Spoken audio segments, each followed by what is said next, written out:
freedom, property, or status as the people standing behind the railings. Okay, I'm back up for a reason. It's been more of the Wealthy same, owners so. covered entire buildings in mass-produced lace, while Black artisans, immigrant laborers, and domestic servants continued to build and maintain the spectacle from behind the scenes. So, how did the work of marginalized craftsmen become the most romantic symbol of New Orleans? Why do we remember the railings but not the people who made them? And what happens when a form of climate survival becomes a luxury backdrop for tourists? The answer begins with a correction, because the structures most visitors call balconies are usually not balconies at all. Stand on Royal Street early in the morning before the crowds thicken and the music spills from open doorways. Look upward. Iron railings stretch across the facades of narrow brick buildings. Some curl around corners, others rise in two stacked levels, creating layers of outdoor space above the pavement. Most visitors call them balconies. Architecturally, many are galleries. The difference is not really technical. A balcony is usually a narrow platform projecting from a wall without posts extending to the ground. It is cantilevered from the building and often provides just enough room for one or two people to stand outside. A gallery is much deeper. It is roofed, supported by posts or columns that descend to the sidewalk and wide enough to function as an outdoor room. Some project 6 to 10 feet from the facade, covering nearly the entire pavement below. That depth changed everything. A balcony allowed someone to step outside. A gallery allowed an entire household to live outside. Families placed chairs, tables, and plants there. They ate meals, received visitors, watched processions, and escaped interior rooms made nearly unbearable by summer heat. Before electric fans and air conditioning, people sometimes slept there. The gallery was not decoration added to a building. It was climate infrastructure. New Orleans is hot, humid, and intensely wet. Summer air settles into narrow streets. Brick walls absorb heat during the day and release slowly after sunset. Then rain can arrive suddenly, flooding gutters and driving pedestrians against the buildings. The gallery responded to all of this. Its roof shaded the facade. Its depth protected tall doors and windows from direct sun. Its covered sidewalk allowed people to move beneath shelter. Its upper level caught air that might not reach the enclosed rooms behind it. Open the French doors, and the gallery became an extension of the parlor or bedroom. Air moved between the street, front room, and the rear courtyard. The iron railings made this outdoor room safe and visually impressive, but the essential idea was older than the iron itself. New Orleans had inherited covered outdoor living from several worlds at once. French and Spanish colonial builders brought traditions of courtyards, arcades, and narrow urban lots. Caribbean and Mediterranean architecture offered models for shade, ventilation, and verandas. Local builders adapted these ideas to the city's climate, materials, and crowded street view. The result was neither purely French nor purely Spanish, and despite the way it is often marketed, it was certainly not created simply for romance. Romance was the later interpretation. Survival came first, but the first galleries did not yet wear the dense floral ironwork now associated with the French Quarter. That transformation required another tradition, one carried into Louisiana by people whose expertise would shape the city, even as their identities disappeared from its architectural story. An early 19th century blacksmith shop was a place of heat, sound, and danger. A forge burned at its center. Bellows forced air into the fire until the coals became hot enough to soften iron. Metal bars were lifted with tongs, placed on an anvil, and struck repeatedly with hammers. The work demanded more than strength. Iron cools quickly. A smith had only a limited period in which to shape it before returning it to the fire. A curve that appears effortless in a finished railing might require several cycles of heating, hammering, and adjustment. The material resisted every mistake. Strike too hard, and the piece couldn't form. Work too slowly, and the iron became rigid. Misjudge the pattern, and hours of labor could be lost. New Orleans' early ornamental ironwork emerged from this world of highly skilled manual production. Enslaved blacksmiths worked throughout colonial and antebellum Louisiana. Some were hired out by their enslavers to workshops, construction projects, and plantations. Others worked in urban shops alongside free artisans. Free people of color also occupied an unusual but precarious position in New Orleans society.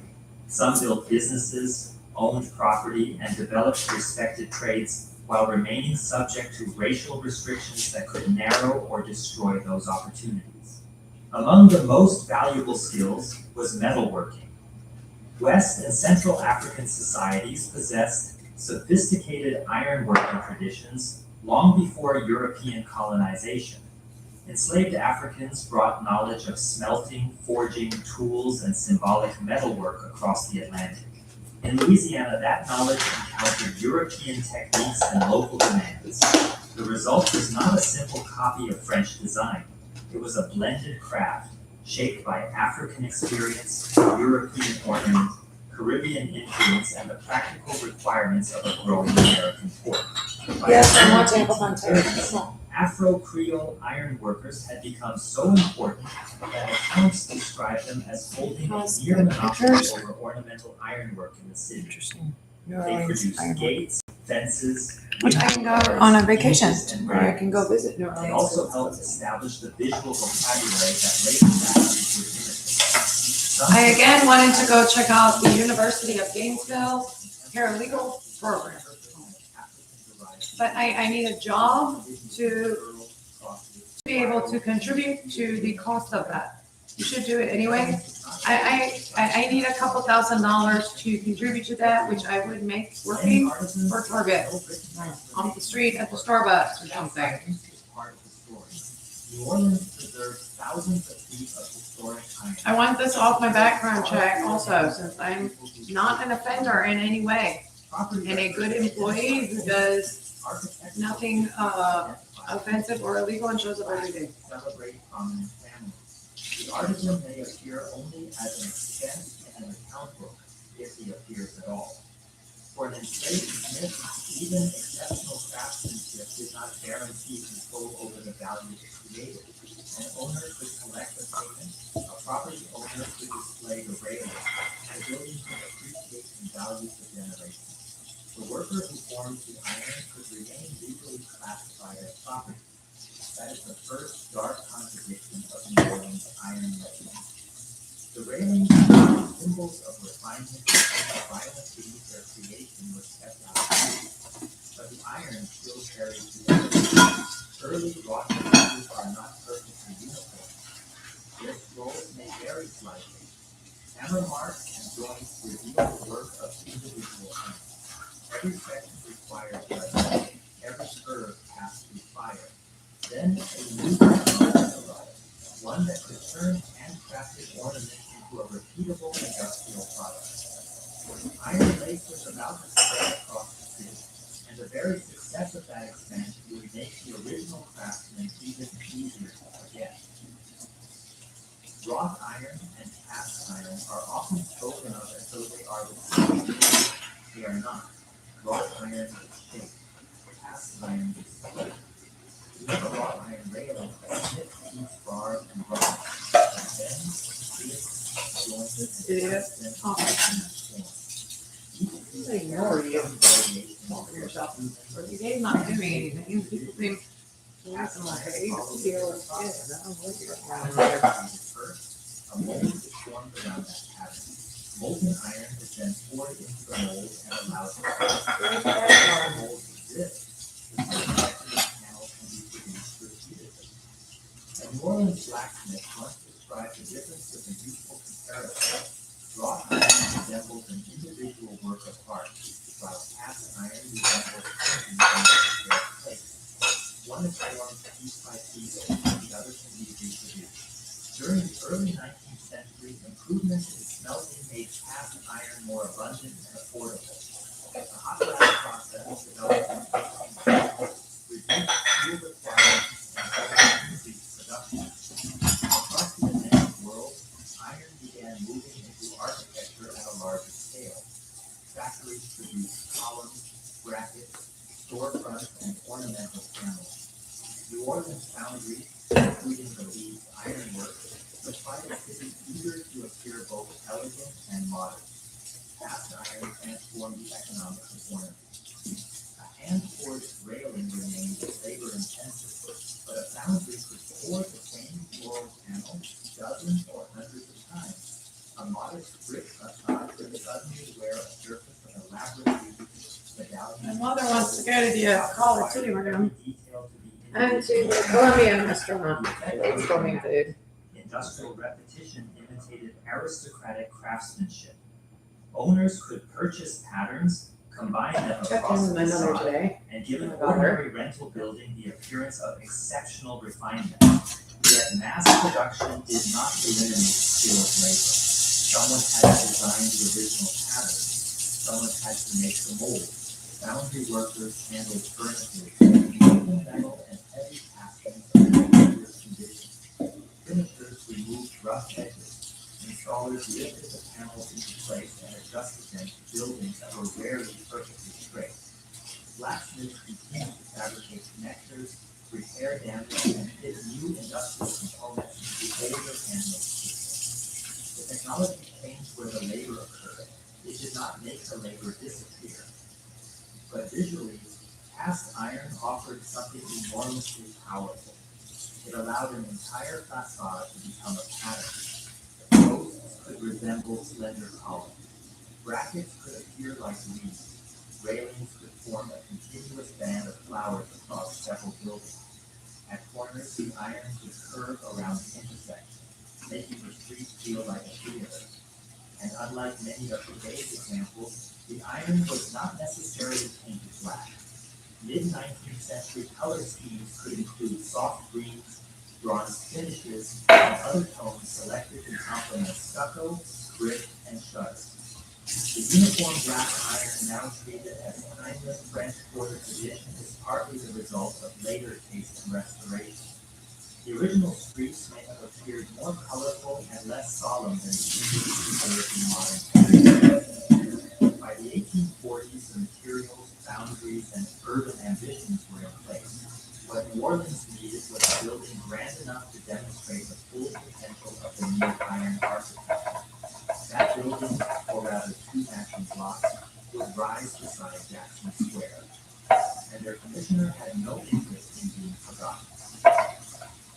We've got a big day. The meeting is not fresh. That's why the only one happens. This is only 24-hour outside.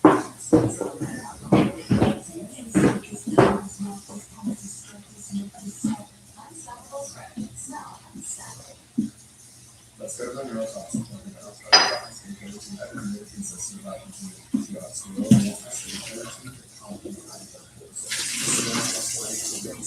glass and the energy increase in the agents of the core and overall sense movement.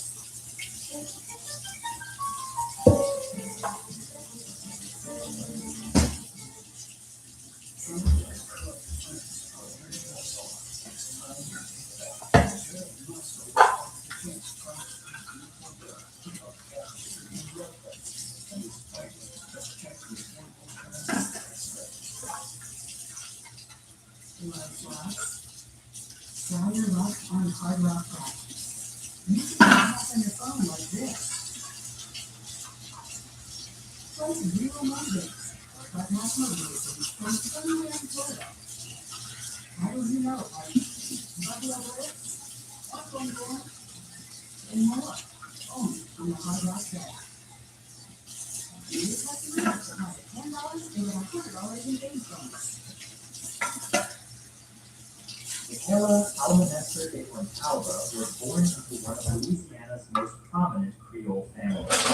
Her father had helped finance and develop country through inheritance, marriage, and a long conflict over control of family wealth. She became one of the most formidable property owners in the city. Her personal story included violence, litigation, and survival. While living in France, her father-in-law shot her repeatedly during a family dispute. She survived the attack. He then killed himself. Michaela eventually returned to New Orleans with money, property, and a determination to reshape the land surrounding what was then called the Place d'Armes. Between 1849 and 1851, she constructed two enormous rows of buildings facing one another across the square. Today they are known as the Pontalba Buildings. Each block stretches along an entire side of Jackson Square. 4 stories of brick rise above ground floor commercial spaces. Upper apartments look toward the square, the cathedral, and the river beyond. Their defining feature is the iron. Continuous cast iron galleries run along the facades, creating an uninterrupted horizontal stage above the street. Within the decorative panels, Michaela placed her initials. The letters A, and P, representing the Almanester and Fontalba names, were woven into the iron repeatedly. She did not merely own the buildings, she signed them. The reported construction cost exceeded $300,000, an extraordinary investment in the middle of the 19th century. The precise modern equivalent depends on how it is calculated, but the historical meaning is clear. This was urban development on a scale available only to immense wealth. Architects and builders translated that wealth into a new kind of rental property. The apartments combined practical climate design with social prestige. Tall openings connected front rooms to the galleries. Shops below benefited from sheltered walkways and the constant activity surrounding the square. The buildings were both architecture and investment. Every decorative panel enhanced the image of the property. Every upper floor gallery made the apartments more desirable. Every shop contributed rental income. Michaela's iron initials announced personal status, but the buildings were machines for producing revenue. Their influence spread quickly. Other property owners saw how dramatically cast iron could transform a facade. Across the French Quarter, railings and galleries became larger, deeper, and more ornate. Historians sometimes describe the competition as keeping up with the Fontalbas. It was a 19th century status race conducted in iron. A merchant did not need to build an entirely new palace. He could attach ornamental galleries to an existing building and make it appear fashionable. A landlord could distinguish one rental property from another. A family could use the gallery as proof that it belonged to the city's cultivated urban class. Cast iron allowed New Orleans to dress itself. But the elegance of the Fontalba buildings rested on several layers of work. Architects planned, masons laid brick, carpenters framed floors and roofs, foundry workers cast panels, iron workers fitted them, domestic servants cleaned the apartments and galleries after residents moved in. Shopkeepers maintained the commercial spaces below. The Baroness placed her initials in the railing. The initials of the laborers were not included. This pattern would repeat across the city. Owners used iron to make themselves visible. Workers used iron to make owners visible. And the gallery became the stage where that hierarchy could be performed every day. A New Orleans gallery occupied an unusual position. It belonged to the building, but it projected into the public street. It was private enough to hold a family's furniture, yet visible enough for neighbors and strangers to observe nearly everything that happened there. In effect, the gallery The problem with created working a is the problem with sidewalk. sleeping. Yeah. and Residents sleeping. would walk along the facade, lean over the railing, and speak to someone below. On connected or closely spaced buildings, neighbors appeared almost level with one another across the street. The city became vertical. Commerce occupied the ground floor. Domestic life appeared above it. From the gallery, a resident could watch deliveries, arguments, celebrations, and processions without entering the street. The elevated position provided both participation and distance. To stand behind iron lace was to see and be seen. That visibility made the gallery a social place. Furniture communicated status, plants, curtains, and decorative objects revealed taste. A well-kept It's not gallery fun. suggested a respectable household. A neglected one suggested You should financial sell, decline maybe. or an inattentive landlord. People watched who arrived. They noticed who stayed late.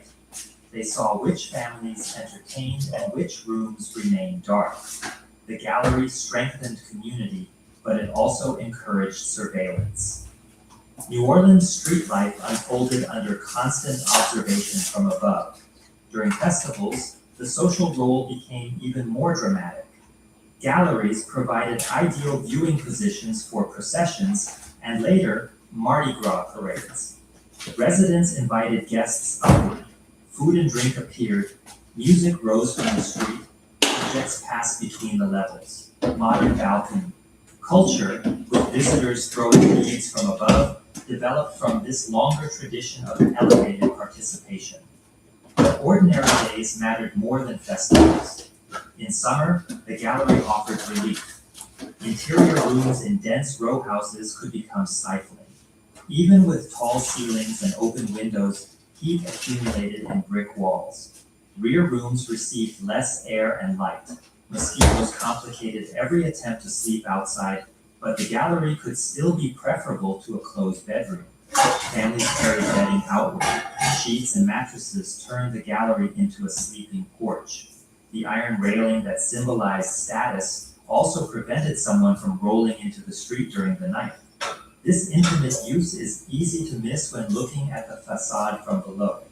The gallery was not merely where residents displayed themselves, it was where they became vulnerable. They slept there, children played there, laundry dried there, boarders and relatives competed for space there. In lower rent buildings, several households might share a gallery. An elegant outdoor room became a negotiated common area. Who could place a chair where? Who cleaned the floor? Who controlled access? Who was responsible when a railing loosened or a roof began leaking? The same space that offered relief could produce conflict. And behind the gallery, the quality of housing varied enormously. A beautiful railing did not guarantee adequate plumbing. A shaded facade did not guarantee unshowered rooms. A building might project refinement over the street while concealing poor sanitation. Subdivided interiors and families living several people to a room. Iron lace could improve a building's appearance faster than it improved the lives of its occupants. That fact became more significant as the French Quarter changed from an elite district into something poorer, denser, and more complicated. But before that decline, every gallery depended on another world that the public street was not meant to see, the world behind the facade. From the street, a gallery-fronted building appears to face outward. The iron railing draws the eye. Tall French doors suggest gracious front rooms. The people sitting above the pavement seem to occupy the building's most important spaces. But the household could not function from the gallery alone. Behind the front room, the building extended deep into the narrow lot. Dining rooms, bedrooms, and service areas followed one another toward the rear courtyard. Some interiors were arranged in sequence, requiring residents to pass through one room to reach the next. Others used narrow side halls. The farther one moved from the street, the more private, and often more utilitarian, the spaces became. The rear courtyard was the hidden engine. There, residents found kitchens, storage rooms, wells or cisterns, privies, service structures, and working surfaces. Smoke, food preparation, laundry, and waste management belonged largely behind the picturesque facade. Movement through the building reflected social hierarchy. Owners, guests, and tenants entered from the street and occupied gallery-facing rooms. Servants, delivery workers, and tradespeople often used rear or side routes. In wealthier households, enslaved domestic workers and later paid servants carried food, cleaned rooms, maintained bedding, and managed the physical demands of daily life. The gallery's effortless appearance required constant effort. Iron collected dirt. Plants needed water. Outdoor furniture had to be moved during severe weather. Wooden gallery floors required scrubbing and repair. Roof drainage had to work properly or water would damage the structure. The iron itself demanded protection. New Orleans humidity attacks metal relentlessly. paint was not cosmetic alone, it formed a barrier against corrosion. When that barrier failed, rust spread, joints weakened, decorative sections cracked, supporting columns deteriorated near the pavement where rainwater, mud, and street debris accumulated. Someone had to inspect, scrape, repair, and repaint the iron. Much of this work happened when the gallery was empty, preserving the illusion that the architecture maintained itself.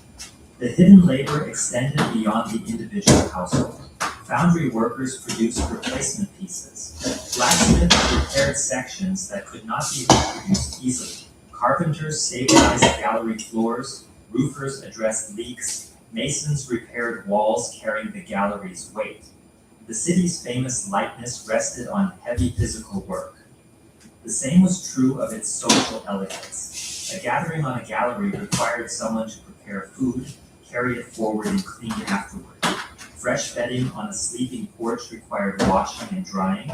Potted plants framing a doorway required daily attention in the Louisiana heat. Leisure was the visible surface. Labor was the supporting structure. And because domestic service in New Orleans was inseparable from slavery and later racial inequality, the gallery became part of a larger architecture of concealment. Black skill appeared in the iron. Black labor appeared in the household.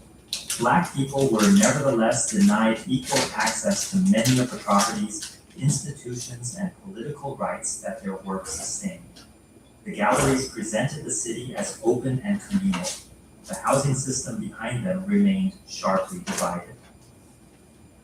Antebellum New Orleans contained one of the most complex racial and social orders in the United States. Its population included white Creole families, Anglo-American migrants, European immigrants, enslaved Africans, free people of color, and mixed-race communities with deep roots in the city.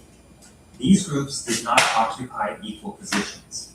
Law, wealth, language, religion, and ancestry shaped access to property and power. Free people of color sometimes owned businesses, homes, and even enslaved people themselves. Some achieved substantial social standing, yet their rights remained vulnerable to changing laws and increasing racial restrictions. Enslaved people had far less protection. They could be bought, sold, punished, or separated from their families. Urban trade sometimes gave enslaved craftspeople greater mobility than plantation laborers, but that mobility existed within ownership. A blacksmith might travel through the city, handle valuable materials, and perform work for wealthy clients while lacking control over his own body and earnings. This is the world in which New Orleans' early iron tradition developed. The city needed black expertise. It did not offer black artisans equal recognition. After the Civil War, legal slavery ended, but racial hierarchy reorganized itself. Jim Crow laws, discriminatory employment, and segregation shaped where black residents could live, work, and own property. Black and Creole families continued occupying and maintaining parts of the French Quarter. Artisans continued repairing the iron. Domestic workers continued supporting households and businesses, but the most desirable gallery apartments and profitable commercial properties remained unevenly distributed. This produced a simple contradiction. The gallery is often celebrated as an architecture of shared public life. People stand above the same street. They watch the same parade. They experience the same dreams. But the right to occupy that gallery is never shared equally. Property determined by racial, class determined coverage, race often determined access. The building made social differences visible. The owner of Fox's Corner stood above the pavement with ornamental iron. A worker entered through the service gate. A street vendor remained below. The architecture brought people physically close while preserving the position. The whole gallery also allowed social interactions that more encouraged neighborhood community. Music crossed the street. Neighbors called for food. Children observed adult life. Residents watched public events collectively. This complexity united. The iron gallery was not merely a symbol of oppression, it was a symbol of community. It was both an effective time device and a status display, a space of family intimacy and public performance, a product of black creativity and white property power. Its name changed according to whose significant prevailing, including the below. Those names would shift again after the Civil War, when the French Quarter entered a long period of decline. Iron lace stopped looking modern. The buildings became cheaper. An economic failure of 20th century preservationists later struggled to achieve with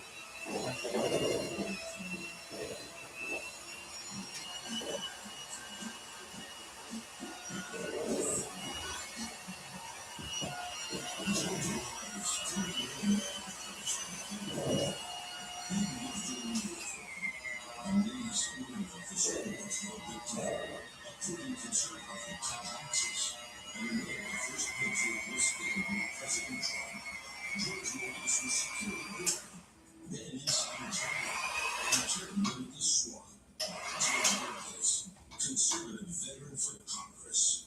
I'm George Rice. I approve this message.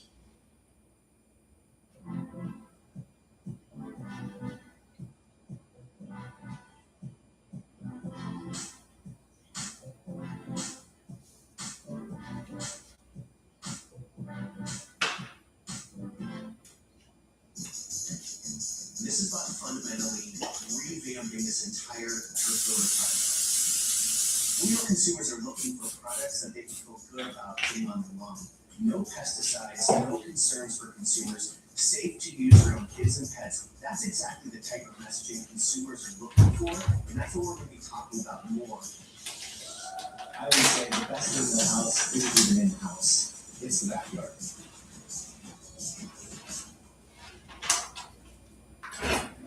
By the late 19th century, architectural fashion was moving away from the ornate cast iron galleries that had transformed New Orleans a few decades earlier.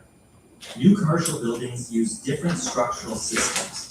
Reinforced concrete and steel offered new possibilities. Along Canal Street and other prosperous corridors, older structures were altered or demolished to make way for buildings considered more modern.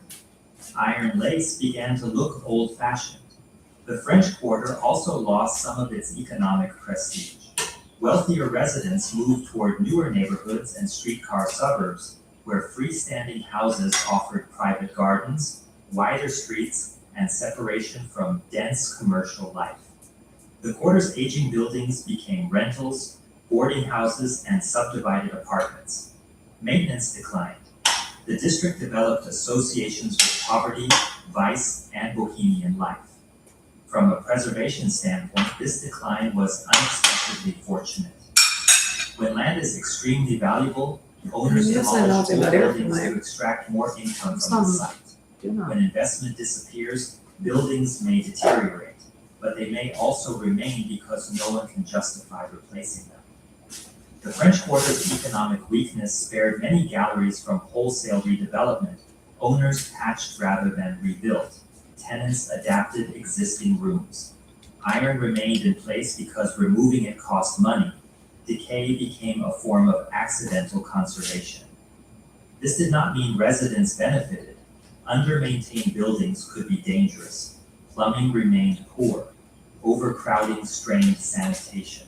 Gallery floors rotted, iron rusted, roof leaks spread through walls. The same conditions that preserved the facades could make daily life difficult.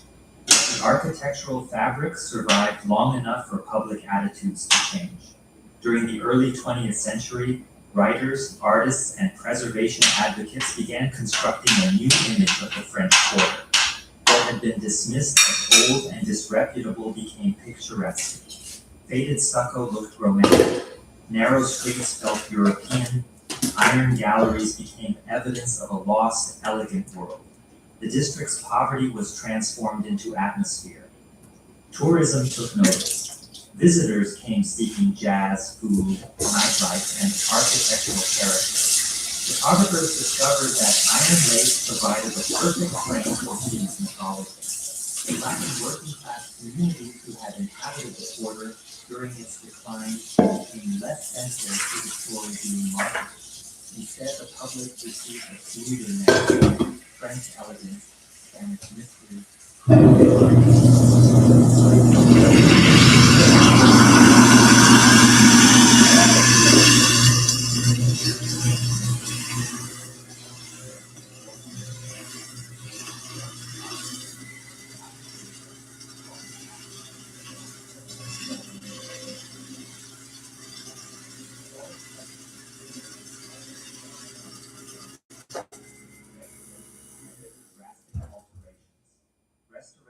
projects stabilized structures and repaired ironwork.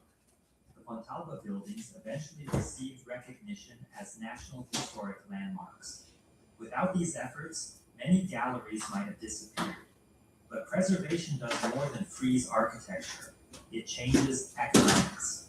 Once a district becomes officially historic, its scarcity increases. Visitors seek it out. Businesses pay for access to its image. Properties with original iron gain prestige. An apartment that once attracted a working-class tenant because it was old and inexpensive can later attract an affluent renter because it is old and authentic. The same tracts acquire different meanings depending on the market. During decline, they indicate neglect. During gentrification, they become character. Gallery access is now marketed as a premium amenity. Real estate listings promise authentic French Quarter living. Hotels advertise private parade views. Short-term rentals display photographs taken through ornamental railings. The gallery is no longer primarily a tool for surviving. No, Air conditioning and No. network. would you get this man into custody already? A place for morning coffee, a private viewing, platform, a background for social media, a temporary claim on the city's mythology.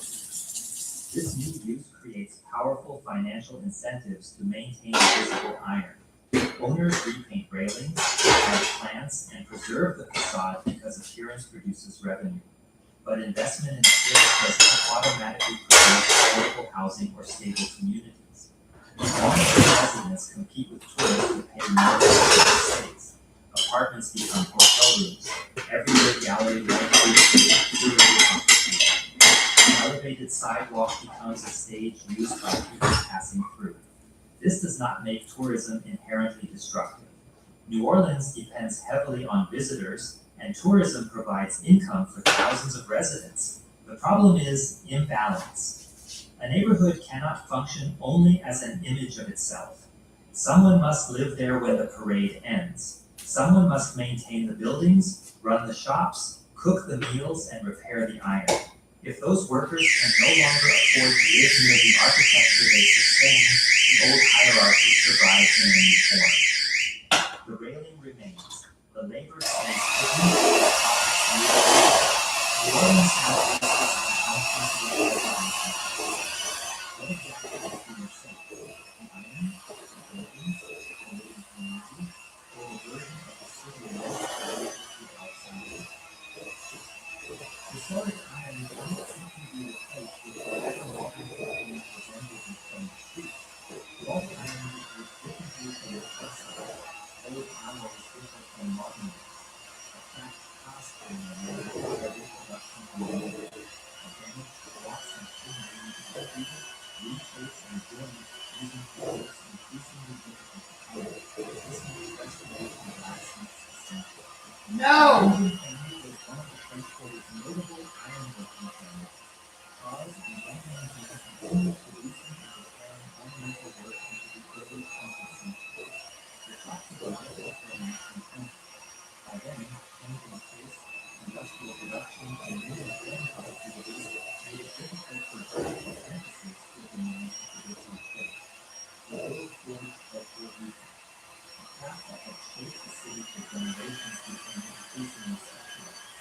Today, craftspeople such as New Orleans blacksmith Darrell Reeves continue to work historic iron and interpreting the black contribution to the city's architecture.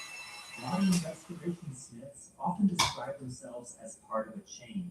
They did not create the tradition, they inherited responsibility for keeping it alive.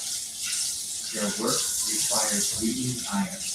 A repair begins by identifying whether a piece was forged or cast. The craft person studies joints, breaks, tool marks, and patterns. A section may have been repaired several times across a century and a half. Every intervention leaves evidence. The goal is not always to make the iron look new, it is to make it sound enough to survive while preserving what remains of the original workmanship. That distinction is important. Perfect replacement can erase history, neglect can destroy it.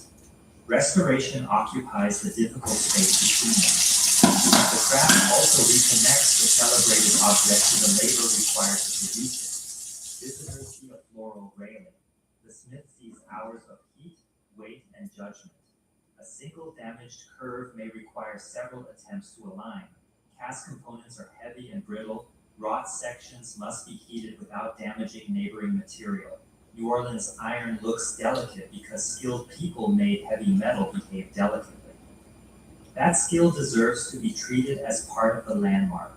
The building is not complete without the story of the people who shaped and repaired it, and this is where the modern restoration movement has an opportunity previous generations missed. A plaque can name the owner, a tour can name the baroness, but the interpretation can also explain the enslaved and free Afro-Creole smith who established the trade, the foundry workers who expanded it, and the modern craftspeople who keep it standing. Preservation can protect more than iron. It can restore optics. For most of the 20th century, air conditioning made the gallery seem technologically obsolete. Why sleep outside when a machine can cool the bedroom? Why depend on cross ventilation when windows can remain sealed?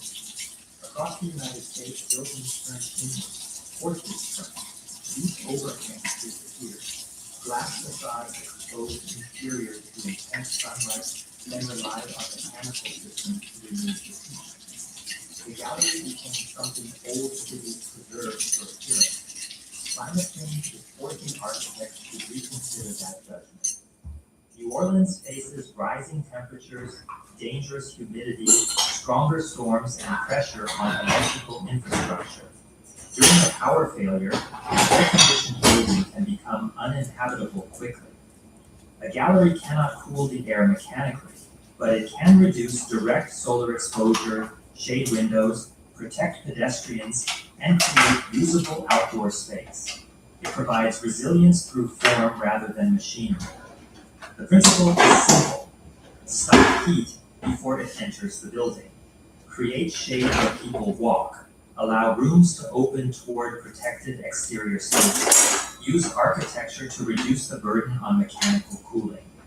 New Orleans builders understood these ideas generations before the term climate-resilient design existed. They did not solve every environmental problem. Historic buildings could still be dangerously hot.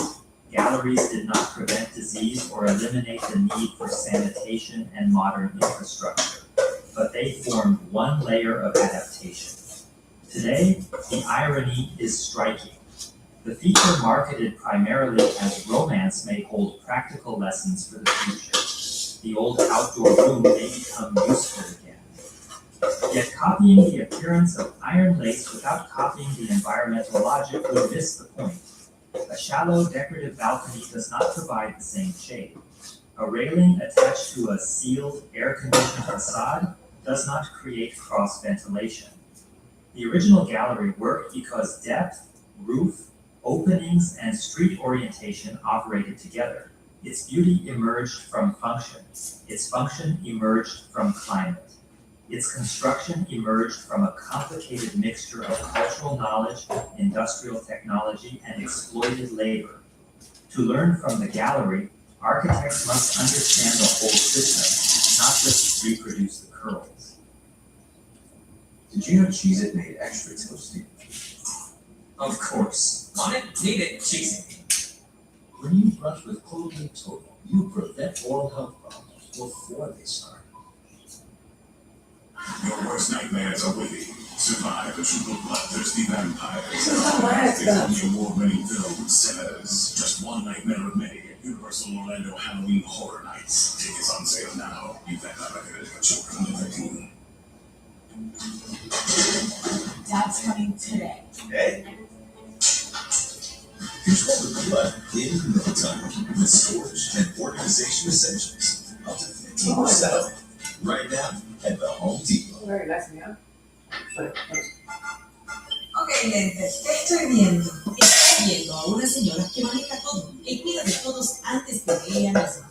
Corrección, estás viendo a una mujer que se toma un momento para ir a los juegos con dinero real en Hard Rock Bay. Emociones reales para cuando quiera conectar con su lado más real. Hard Rock Bay, desde su lado real.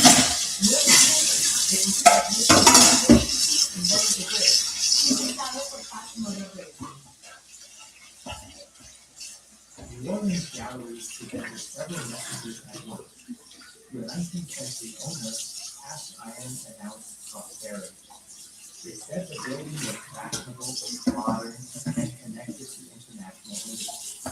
To a tenant, the gallery offered shade, air, and a valuable extension of limited interior space. To a family, it could be a sitting room, bedroom, playground, and place of observation. To a shopkeeper below, the covered walkway brought pedestrians past the door in sun and rain. To a blacksmith, the railing represented knowledge, physical effort, and continuity of craft. To an enslaved artisan, it could also represent a cruel imbalance, the ability to take permanent beauty without possessing permanent freedom. The iron was therefore never merely ornamental. It held the city's contradictions in view. Old world style made possible new industrial production, private property projecting over public engagement, neighborly interaction shaped by constant surveillance, adaptation converted into a status symbol, black creativity displayed on buildings that rarely credited black creators. A working class district preserved through poverty, then made expensive through the value of preservation. The railing brought all these forces together. That's why the phrase iron lace is so effective and so misleading.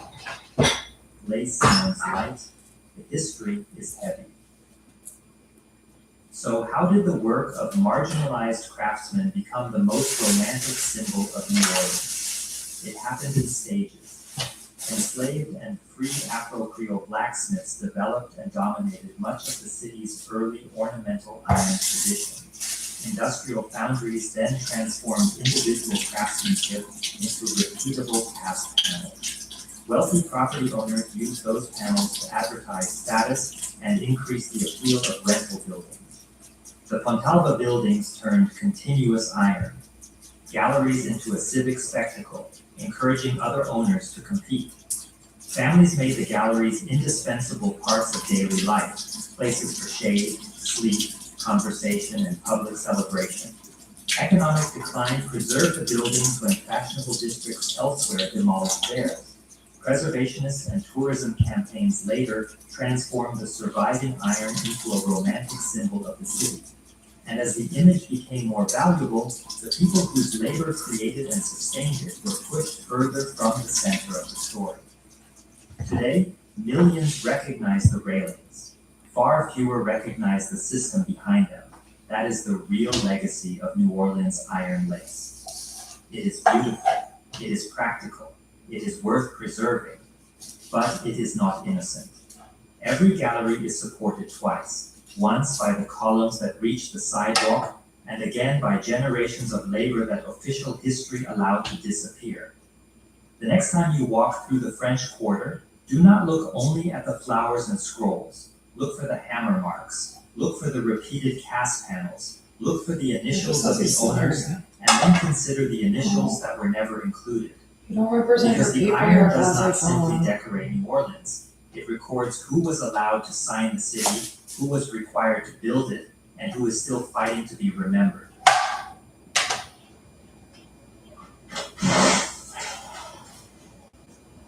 DNA brand Protein.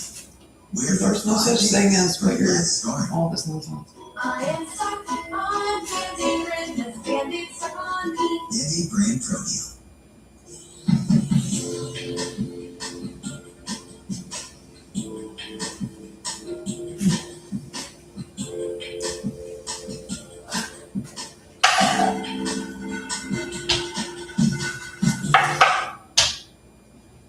They rose from nothing like financial conjurers, transforming raw materials into mansions that mimicked European palaces and social hierarchies that chased ancient aristocracy. For one brilliant moment, these self-made dynasties outshone their old world counterparts, hosting extravagances where champagne fountains flowed while orchestras played in galleries designed by imported architects. Then came the falls, spectacular financial collapses, market panics, inheritance disputes, and tax regulations that devoured fortunes built across decades, leaving behind architectural white elephants too expensive for anyone to maintain.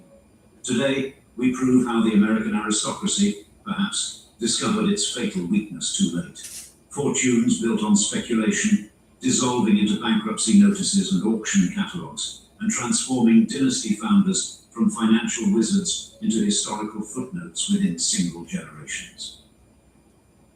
When you think of the Gilded Age, your mind conjures images of marble ballrooms and champagne fountains, of corseted ladies gliding across polished floors while gentlemen in tailcoats discuss railroad stocks. Indeed, it's a romanticized tableau of American aristocracy, refined, dignified, proper. But behind the velvet curtains of one $350 million Gilded Age fortune lurked a dynasty that shattered this pristine facade. You see, the Singer sewing machine empire wasn't just built on sewing machines, it was constructed from the contradictions of American capitalism itself. From a failed actor who revolutionized global industry but couldn't maintain a single household, to a lesbian princess who transformed modern music while hiding in a marriage of convenience. Then there's the family playboy who built America's playground for the ultra-wealthy, only to die penniless and forgotten, and their palatial European villas, which became Nazi headquarters, while their global investments were seized by communists. In today's episode of Old Money Luxury, we won't be sharing the sanitized Gilded Age of period dramas. Here, prepare to enter the raw, unvarnished saga of how one of history's greatest fortunes vanished so completely that today's billionaires barely remember their cautionary tale.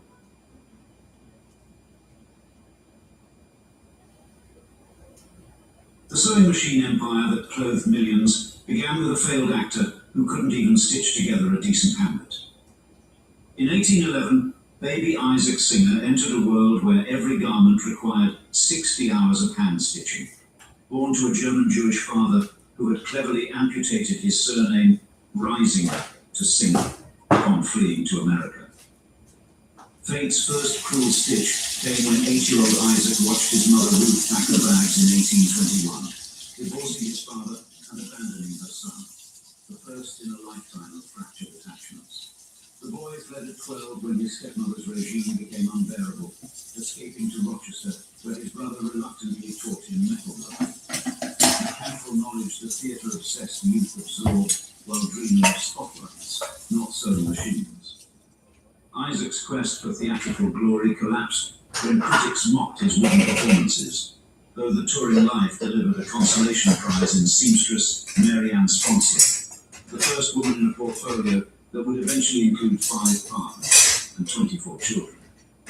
When his acting troupe imploded in 1839, Singer found himself sleeping in repair shops across the Midwest, watching his dreams dissolve into desperate mechanical tinkering, rock bottom for a man who would soon rival Rockefeller in wealth. Salvation arrived in 1851 in a Boston repair shop, when Singer encountered a clunky narrow and blodgett machine that barely stitched without jamming. In 11 feverish days, he reimagined it with a vertical plunger, foot treadle, and tension mechanism. Revolutionary changes unlocking 900 stitches per minute when competitors managed barely 40. The invention unleashed an industrial hurricane. Singer partnered with legal fox Edward Clark to neutralize patent challenges, funded installment plans and door-to-door demonstrations, and built factories across 3 continents, capturing 40% of global markets by 1860. At retirement in 1863, Singer commanded $13 million, roughly $350 million today, while his company held 22 patents and generated annual revenues exceeding $22 million. Staggering success for a man who once begged for repair work. Behind his triumph lurked a tangle of overlapping families that spawned decades of inheritance litigation. The Singer maintained multiple households simultaneously, creating a dynasty as complicated as his machine's internal mechanisms. The needle's revenge was complete. The failed performer, who couldn't sew together a theatrical career, had stitched his name into industrial history while creating a family that couldn't stay stitched together.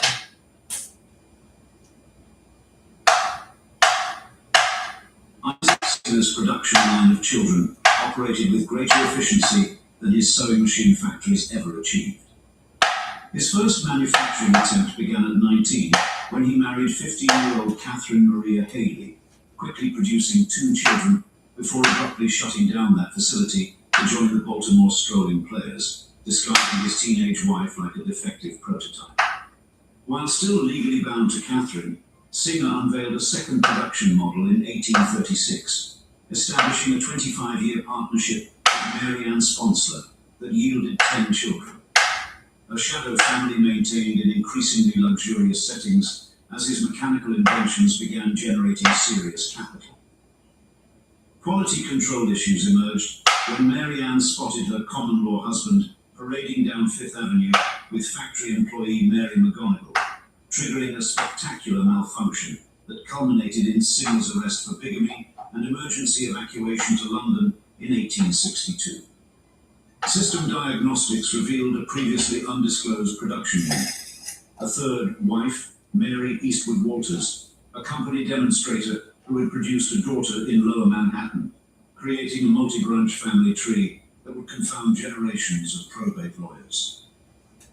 By 1860, Singer's human assembly line had manufactured 20 children, 16 still operational, by 4 different women, a biological output exceeding his patented mechanical inventions in both number and complexity. The 50-year-old industrialist's final manufacturing plant opened in Paris, connecting with 19-year-old Isabella Eugénie Boyer, who abandoned her husband to marry Singer in 1863, while already pregnant with the first of 6 additional children. This final production run yielded the Singer dynasty's most distinctive models: Winnaretta, the lesbian princess who revolutionized modern music, and Paris, a playboy developer who transformed Palm Beach into America's most exclusive resort. Singer's 1863 will distributed his $13 million fortune with glaring favoritism.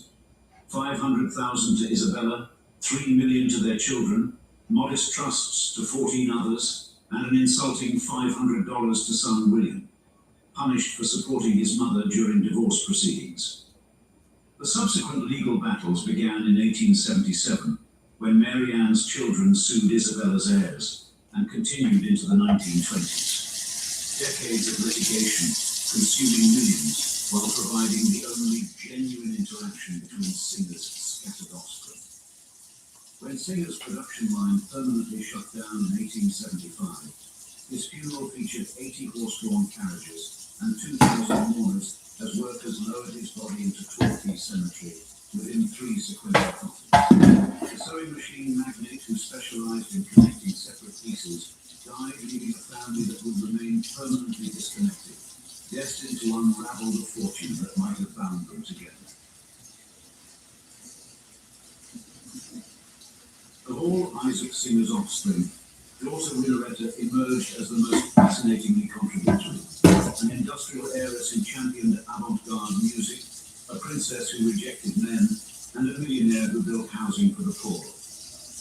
Born in 1865 to Isabella Boyer, Winnaretta absorbed the opulence of Oldway Mansion in England, developing a passion for cutting-edge music that would have bewildered her profit-minded father, and a determination to live openly as a lesbian in an era when such preferences were in polite society.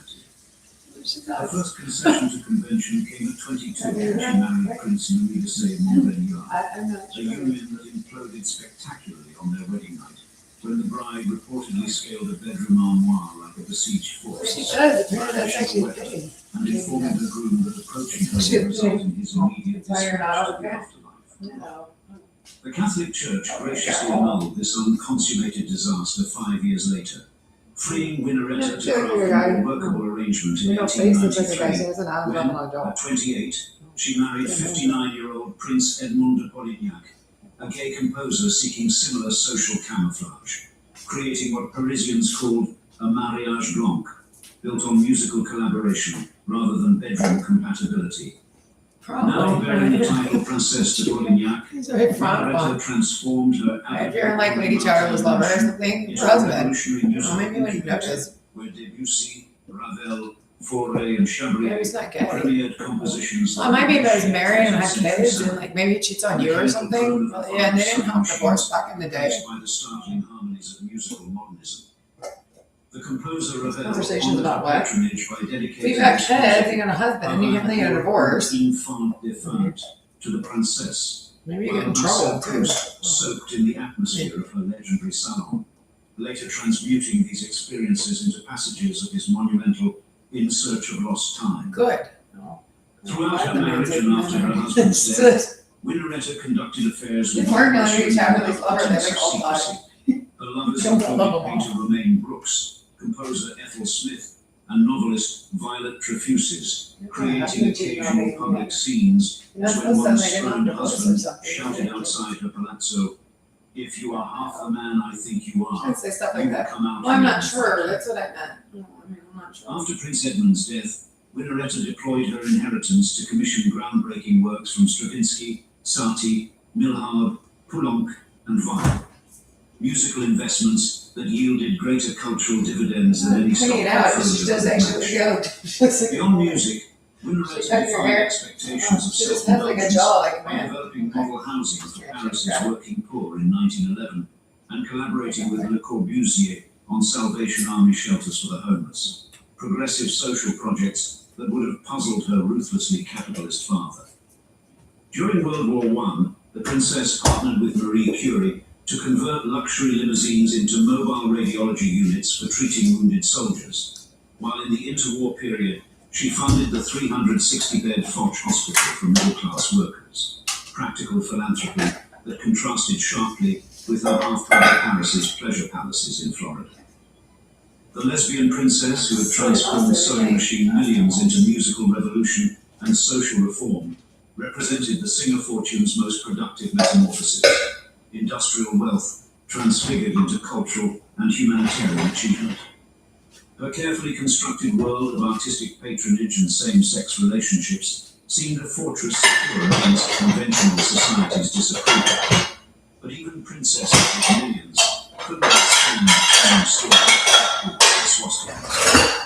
As fascism's shadow lengthened across Europe, no aristocratic title or family fortune could protect what Winnaretta had built.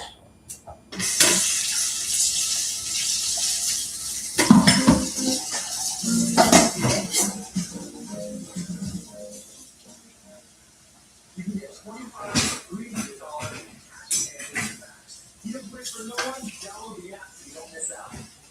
Some won't got me talking about I need your website. I'm sure you say I will make a new website so fast as well my customers not. You know, there's something for audience to it not.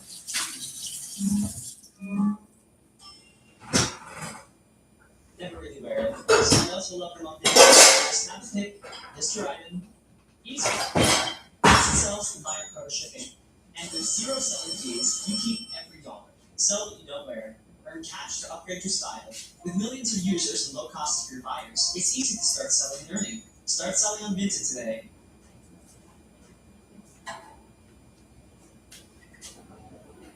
Paris singer, Isaac's 22nd child, translated his inheritance into architectural fantasies that transformed Florida's mosquito-infested coastline into America's playground for the ultra-wealthy.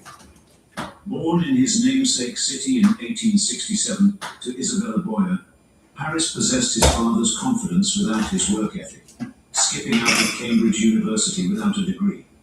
Academic failure that hardly mattered when $3 million inheritance dollars, $80 million today, awaited his 18th birthday. Standing 6'4" with what architect Addison Lisner described as the finest looking man I ever saw, straight as a die with a fine figure, Paris mechanically checked marriage off his to-do list by acquiring Australian-born Cecilia Lily Graham, who dutifully produced 5 children before discovering her husband's interests lay elsewhere. His defining passion emerged through a tempestuous affair with legendary dancer Isadora Duncan, whose revolutionary barefoot performances had scandalized conventional audiences, and whose artistic vision Paris enthusiastically bankrolled. An investment in cultural disruption his industrialist father would have found bewildering. Adora. The relationship produced a son, Patrick, in 1910, only to collapse in tragedy when the 3-year-old boy drowned in 1913, a devastating loss that reportedly accelerated Duncan's psychological deterioration and terminated their romance. Paris's transformation from playboy to placemaker began in 1917, when he encountered Is it actually gay? Addison Misley, Yeah, it's the a headlights. fortuitous meeting that Misley later Long-term credited relationship. as the cause of my existence for the next 10 years, Didn't launching a talk. partnership that would reshape American resort architecture. When Paris brought Misner to Palm Beach in 1918, the architect's first assignment was converting Singer's unremarkable villa into the exotic Chinese villa, a project that demonstrated Misner's ability to conjure fantasy environments that wealthy Americans found irresistible. Their grandest collaboration emerged from Paris's desire to build a veterans hospital, but with the war's end, the nearly completed facility was repurposed as the Everglades Club, immediately establishing itself as the epicenter of Palm Beach society and the blueprint for America's exclusive resort culture. As Everglades Club president, Paris resided in a custom apartment while developing increasingly ambitious plans for nearby Singer Island, including the Blue Heron Hotel, designed to be the most extravagant resort in North America, and connected to the mainland by an aerial ferry with 12 cable cars suspended 136 feet above water. The Florida real estate collapse of 1926 shattered these dreams, forcing the Everglades Club into receivership as Paris found himself unable to service the massive loans he had secured using the club as collateral. Ultimate humiliation arrived in April 1928, when Palm Beach authorities arrested Singer at his own club on real estate fraud charges. And though a judge dismissed the case 3 weeks later, the public embarrassment so thoroughly destroyed his standing that he immediately fled the paradise he had created, never to return. The 1929 crash demolished what remained of his fortune, forcing the former social lion to spend his final years in a modest house in France with his wife and former nurse, Joan Bausch. Dramatic come down for a man who once commissioned buildings that defined American luxury. Paris Singer died in London in 1932, leaving behind the ultimate irony. The Everglades Club, Palm Beach Society, and the Mediterranean revival style that defines Florida's Gold Coast, enduring monuments to a man who lost everything pursuing architectural immortality. As Palm Beach socialites sipped cocktails in the Misner-designed spaces Paris had bankrolled, the empire's creator died broke and forgotten. A cautionary tale written in stucco and red tile roofs. None of the scattered Singer heirs could have imagined that their family properties in Europe were about to face dangers far beyond near bankruptcy.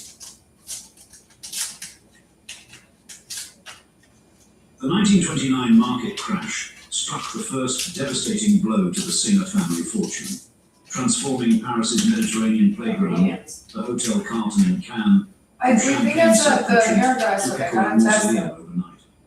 His Blue Heron Hotel, intended as America's most lavish resort, So when they're doing genetic panels, it looks like it's Y with like, abandoned you got site, X with your Y. silent testimony to ambition outrunning Yeah, I don't financial do it. gravity. It's a finite, that's where it's like working brains, so it's strange, so it's about all other place. And you got high in math, so you're just I'm a drug addict. So if you're a drug addict, there's, whatever. The Salvation It means Army like, shelters took our friends contain from- housing desperate, while the You take Pete and you make some Linda in there, it's not that exciting. failures multiplied. On the ones people we The know. Depression, however devastating, Yeah. merely foreshadowed the Without existential If threat there's some of Renault, make some corruption bird and Renault. Nazi jackboots that would trample not just their finances, but their physical Sure. legacy. That makes the EMT, When it's good to German see. forces occupied France, And who also is in they hospital suspected medicine. targeted Or Hawaii. properties owned by wealthy Jews, Americans and Muslims. The Singer family It's quite blonde. offering the perfect It's not the trifecta dress. of confiscation targets. Rebelle et Portville Court in Villefranche-sur-Mer was commandeered as regional discovery. This is the rest of everything. The Senator Rose repurposed interrogations, and officers planned deportations from balconies overlooking the Mediterranean. In Paris, the Gestapo seized the Singer-Polignac mansion, auctioning portions of its priceless art collection. Like everybody else, you probably live alone in the hut in the woods. What's the way? Singer trusts and investments in usually like when German they're located on a farm. Americanization policies, Like, transferring generations of careful financial planning into Reich coffers that's not with the bureaucratic jail. efficiency. It's a jail. Decades later, Keith Richards and Mick Jagger recording Exile on Main Set. And Villanelle discovered basement ventilation grills still bearing swastika insignia, lingering evidence of rooms where Nazis Nice, and you're not allowed to act on it like that. Put up with it. That's our friend from like the golf club at yeah. That's our friend from the golf club that's on the TV and they're sleeping for it. The singer heirs Golf club at McGregor. trusts Also, properties damaged and art collections scattered, beginning futile decades-long quests through legal systems ill-equipped to deliver justice. The Nazi theft demonstrated how quickly the mightiest fortune could be raised when political forces turned against its owners. Other people and people you don't know. Isaac's mechanical genius could not anticipate. What Hitler's forces had begun, the relentless mathematics of inheritance and taxation were complete.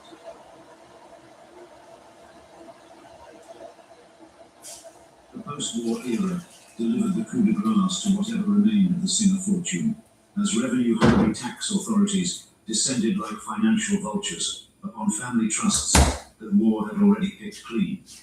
IRS agents slapped liens on American-based Singer assets, forcing panic-stricken fire sales of properties that might have regenerated the family's wealth had they been held through post-war prosperity. Short-term government gain producing permanent dynastic loss. Meanwhile, the once mighty Singer Corporation watched helplessly as its global market share withered to 15% by 1963.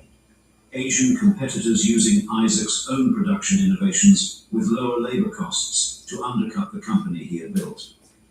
Brand desperation manifested in licensing deals for products Isaac would never have recognized: kitchen toasters, furniture, hunting rifles. As the manufacturing colossus that once dominated global markets reduced itself to renting its famous name to anybody willing to write a check. By 1986, the corporate transformation was complete.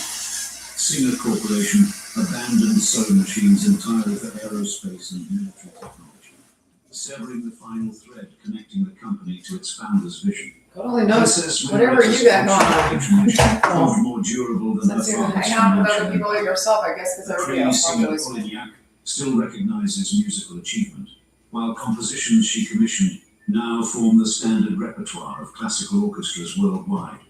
In Palm Beach, Paris Singer's architectural vision endures through the Everglades Club and the Mediterranean revival style that defines Florida's Gold Coast. Though cocktail-sipping socialites remain blissfully unaware, they owe their playground to a man who died broke and forgotten. The Singer name achieved unlikely immortality in St. Petersburg, where the House of Singer survived Soviet nationalization to become one of the city's beloved bookstores. Its distinctive glass globe still silently proclaiming Singer's global ambitions decades after the family's financial collapse. While Rockefellers, Vanderbilts, and other industrial dynasties preserved significant wealth through strategic diversification and political adaptation, the Singer fortune evaporated more completely. Scattered through poor investments, family feuds, geopolitical misfortune, and failure to evolve. Isaac Singer's 24 documented children scattered his DNA widely, but ultimately failed to preserve his fortune, producing hundreds of descendants who today live with little connection to the industrial empire that once bore their name. Today, vintage Singer sewing machines gather dust in attics across America. Mechanical ghosts of a vanished empire whose name once ranked alongside Rockefeller and Carnegie, but whose fortune proved as fragile as the thread it helped sew. Too strong. There. Perfectly balanced.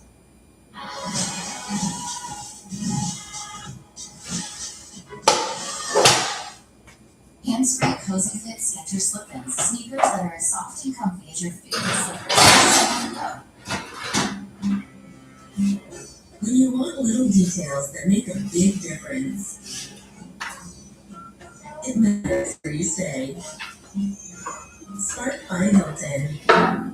Hilton for the stay. The image of the eccentric billionaire haunts American culture. Titans who plaster their names across skylines, competing to build the most luxurious towers and go the farthest into space. Indeed, their wealth screams for attention. And yet, buried in Manhattan's tumultuous real estate history, lies a fortune that deliberately erased itself from public view. See, the Wendell family controlled an empire rivaling the Rockefellers themselves, but refused to announce their existence to the world around. And while Vanderbilt's hosted lavish galas and parties built rivals, its shadowy clan engineered a financial kingdom based on refusal. Refusing modernization, refusing visibility, refusing the very century they inhabited. Soon, the fortune that should have liberated them instead imprisoned them, warping their minds until wealth and madness became indistinguishable. Thus, in today's episode of Old Money Luxury, we unravel America's most psychologically disturbing dynasty, the billionaires who chose invisibility and paid for it with their sanity as we describe the Gilded Age family that went insane, the downfall of the Wendell dynasty. In the shadow of Manhattan's gleaming Art Deco spires stood an architectural anachronism that defied the relentless march of progress. The four-story brownstone at 442 Fifth Avenue remained frozen in the 1850s, while skyscrapers grew around it like crystalline forests. Gas lamps flickered in windows framed by iron bars, their amber glow a stubborn rebellion against Edison's electric grid that powered the surrounding metropolis. This was no ordinary mansion, but the fortress headquarters of New York's most confusing dynasty, the Wendells, whose wealth rivaled the Rockefellers, yet whose lifestyle belonged to another century altogether. The Wendell saga began with Johann Georg Wendell's immigration to New York around 1710, part of the Palatine migration that would seed America's economic aristocracy. By 1801, his descendant John G. Wendell I had established a thriving operation that capitalized on New York's strategic position as the nexus of the North American fur trade. The family's enterprise functioned within the triangular economics of colonial commerce. European manufacturers supplied trade goods to colonial merchants who exchanged them with indigenous trappers for furs, which then shipped to European markets at profit margins exceeding 300%. When declining fur stocks in the Northeast and the rising popularity of silk hats eroded the trade's profitability in the 1830s, the Wendells executed a pivot that would ultimately create a fortune worth over $2 billion in today's currency. John G. Wendell I began acquiring Manhattan properties in the 1820s, focusing on undeveloped lots north of settled areas, with the prescient understanding that the island's constraints would inevitably push development northward. His investment strategy paralleled the frontier speculation model of the fur trade, identifying undervalued assets and territories positioned for explosive growth. Between 1790 and 1850, New York's population erupted from 33,000 to 696,000 souls, creating unprecedented demand for housing and commercial space. The completion of the Croton Aqueduct in 1845 solved Manhattan's freshwater crisis, enabling the dense urban development that would make the Wendell's strategic landholdings multiply in value exponentially each decade. In 1856, the family established their iconic mansion at 442 Fifth Avenue, constructed for $150,000, equivalent to $5.3 million today. This imposing red brick brownstone occupied a 100 by 100-foot plot at the corner of 39th Street, serving as both family residence and the symbolic command center of their expanding real estate empire. The 40-room structure would remain largely unchanged for 75 years, becoming increasingly incongruous as Manhattan's architectural landscape transformed around it. While the Vanderbilts erected palatial mansions and corporate interests built ever taller skyscrapers, the Wendells maintained maintained their fortress with stubborn resistance to modernization. By 1910, it would be the last private residence in Midtown, surrounded by hotels and commercial buildings, whose owners repeatedly offered millions for the prime location. When John G. Wendell I died in 1859, the family fortune stood at approximately $3 million, equivalent to $110 million today, primarily invested in 92% unimproved land and aging residential buildings. His passing triggered a succession crisis that would unleash his son's pathological need for control and transform 6 women into prisoners of their own inheritance.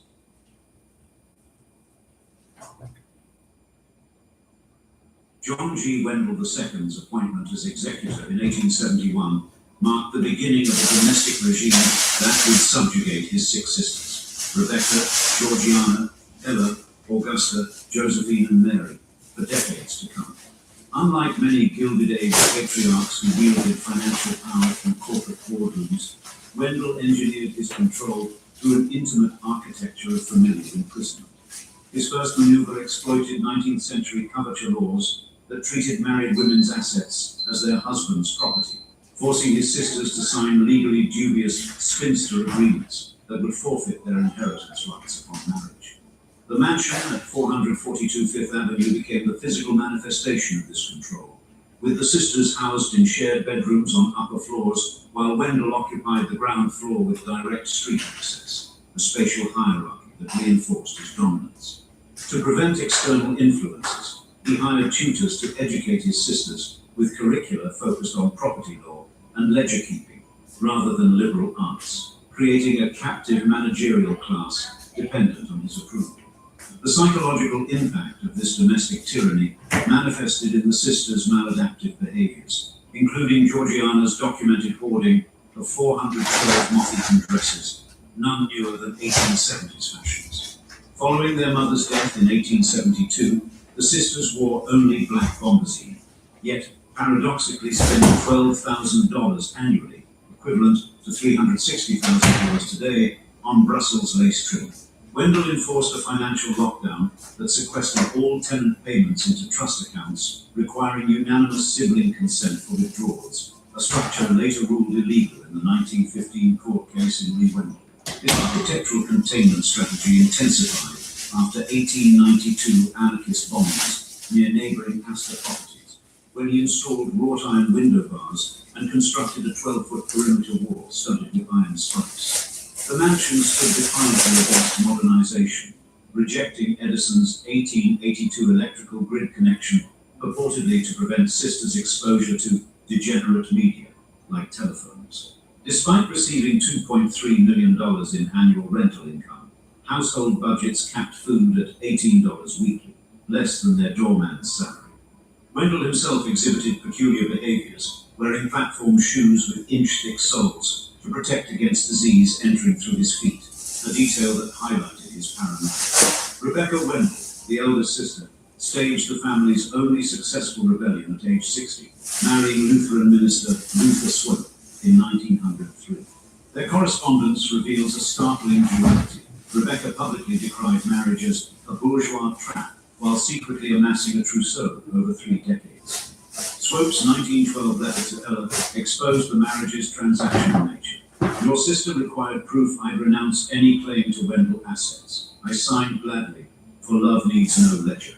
Georgiana Wendell's psychological deterioration resulted in institutionalization at Bellevue Asylum in 1899, after she sued Wendell for $50,000 in withheld inheritance. Her case files diagnose hysterical neurosis stemming from prolonged emotional malnutrition, with treatment including forced embroidery sessions producing tapestries of Fifth Avenue properties. By the time John G. Wendell II died in 1914, his sisters had so thoroughly internalized their captivity that they continued the same lifestyle without regret.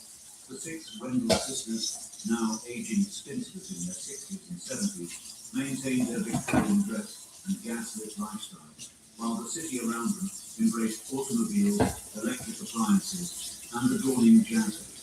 Their collective decision to perpetuate their brother's eccentric practices, rather than embrace freedom, revealed the profound psychological damage wrought by decades of control, a a Stockholm syndrome that would manifest in their obsessive attachment to a succession of pedigreed poodles who received more care than their human tenants.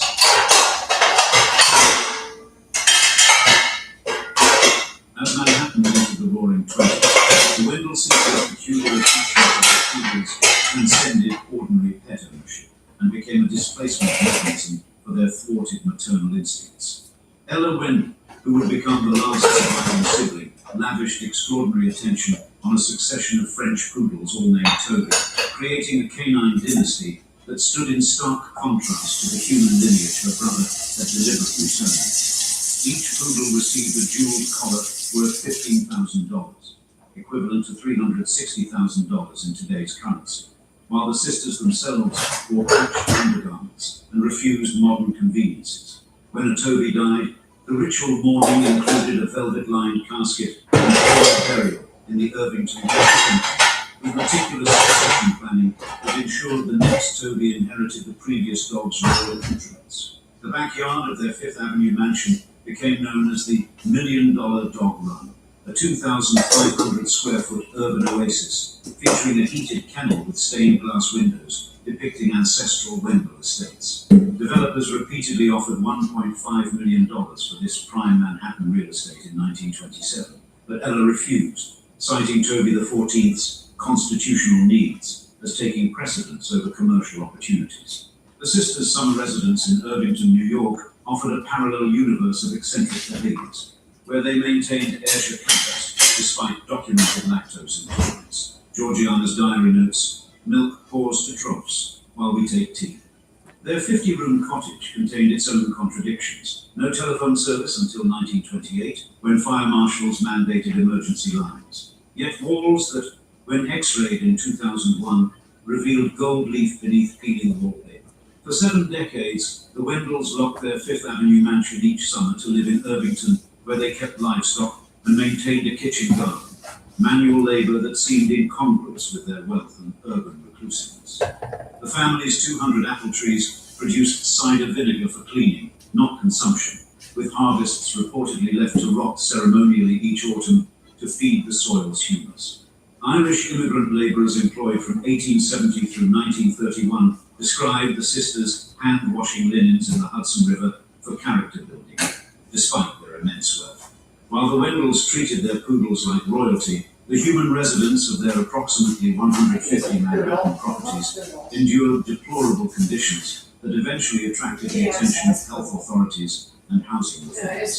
The 1901 tenant house act inspections exposed the consequences of the family's no when investigators found 72% of Wendell rental units lacking ventilation or running water, compared to 53% citywide. By 1910, tuberculosis rates in Wendell properties had reached 300% above Manhattan's average, creating a public health crisis directly attributable to them. Buildings like 87 Orchard Street exemplified the decline. 1/3 of children born in Wendell tenements between 1905 and 1910 did not survive to age 5. The family's reputation transformed from merely eccentric to actively predatory through exposés like Upton Sinclair's 1927 piece, The House of Closed Shutters, which galvanized tenant unions against what he termed Wendell slumlords. When the last Toby died in 1933, his taxidermied remains sparked a legal battle between Drew University, a beneficiary of the Wendell estate, and the American Society for the Prevention of Cruelty to Animals, resolved by displaying him under glass in Mead Hall until a 1944 fire. The jarring contrast between the jewel-collared pampered poodles and the suffering tenants became symbolic of the Wendells' twisted relationship with wealth, the capacity to provide comfort and security deployed selectively for canines while humans suffered. Ella Wendell's 1921 diary encapsulated this dissonance. Mr. Rockefeller's razing of the old Baptist tabernacle proves the transience of worldly things. This cognitive disconnect between accumulating vast wealth while living in calculated squalor would establish the groundwork for the family's ultimate economic downfall. An empire built on strategic neglect cannot indefinitely defy the forces of urban progress and regulatory reform.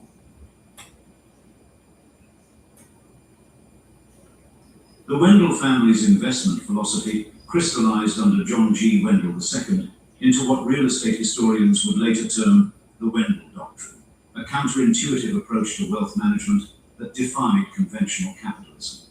At its core lay four ironclad principles that transform neglect into a perversely effective business model: no mortgages, no sales, no repairs, and strategic uptown migration. The first commandment, purchasing all properties outright with cash reserves and avoiding interest payments, insulated the family from financial upheavals that devastated leveraged investors during the panics of 1873 and 1893. Their absolute prohibition on divestment created a compounding effect. As Manhattan land values appreciated at 7% annually from 1850 to 1900, allowing their portfolio to grow from 112 properties in 1900 to 150 by 1910. The most controversial aspect, minimal maintenance of buildings, reduced operating costs while exploiting New York's chronic housing shortage, which ensured tenant demand despite deteriorating conditions. This calculated neglect reached its nadir when buildings like the infamous tenement at 87 Orchard Street received only emergency repairs, creating what housing reformers dubbed vertical cholera farms in the immigrant-dense Lower East Side.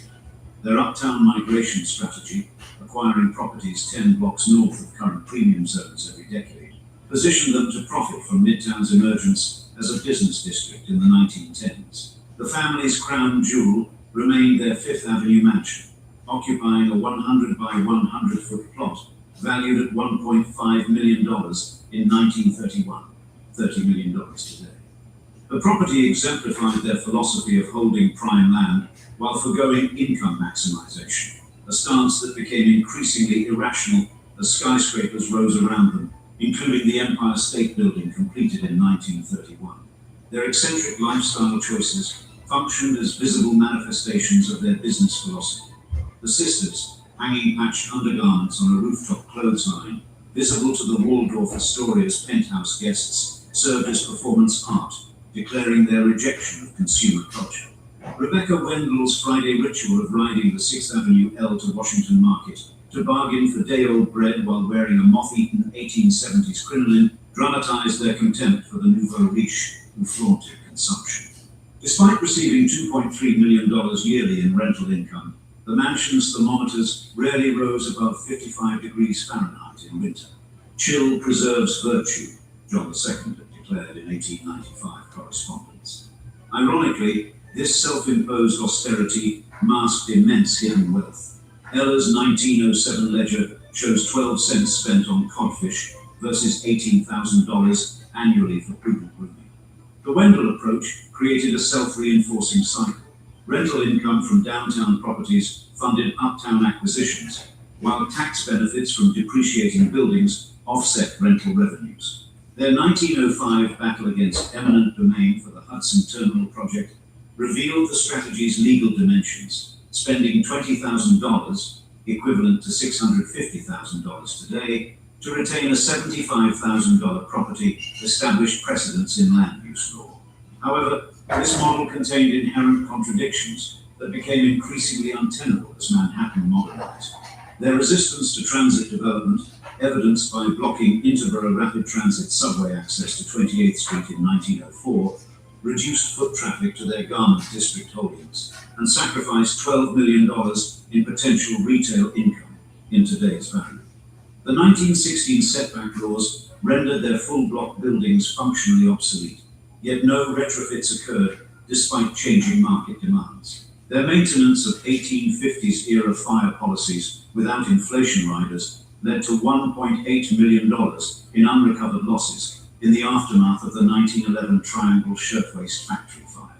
By the 1920s, while competitors like the Astors embraced steel frame construction and electric elevators, the Wendells clung to outmoded building designs and amenities, with their unimproved lots becoming liabilities under new zoning regulations. The approach that had protected them from earlier financial panics left them vulnerable to a perfect storm of regulatory changes, market evolution, and taxation reforms that would threaten the very foundations of their peculiar empire.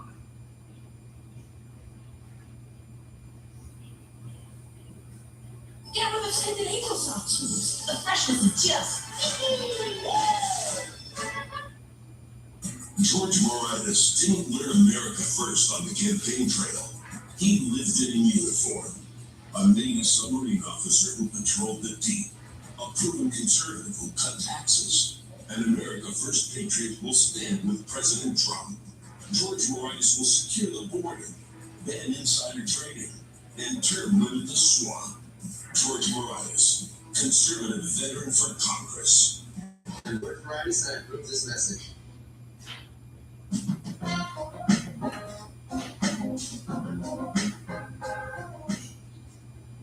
There are trucks, and then there's the 2026 GMC Sierra.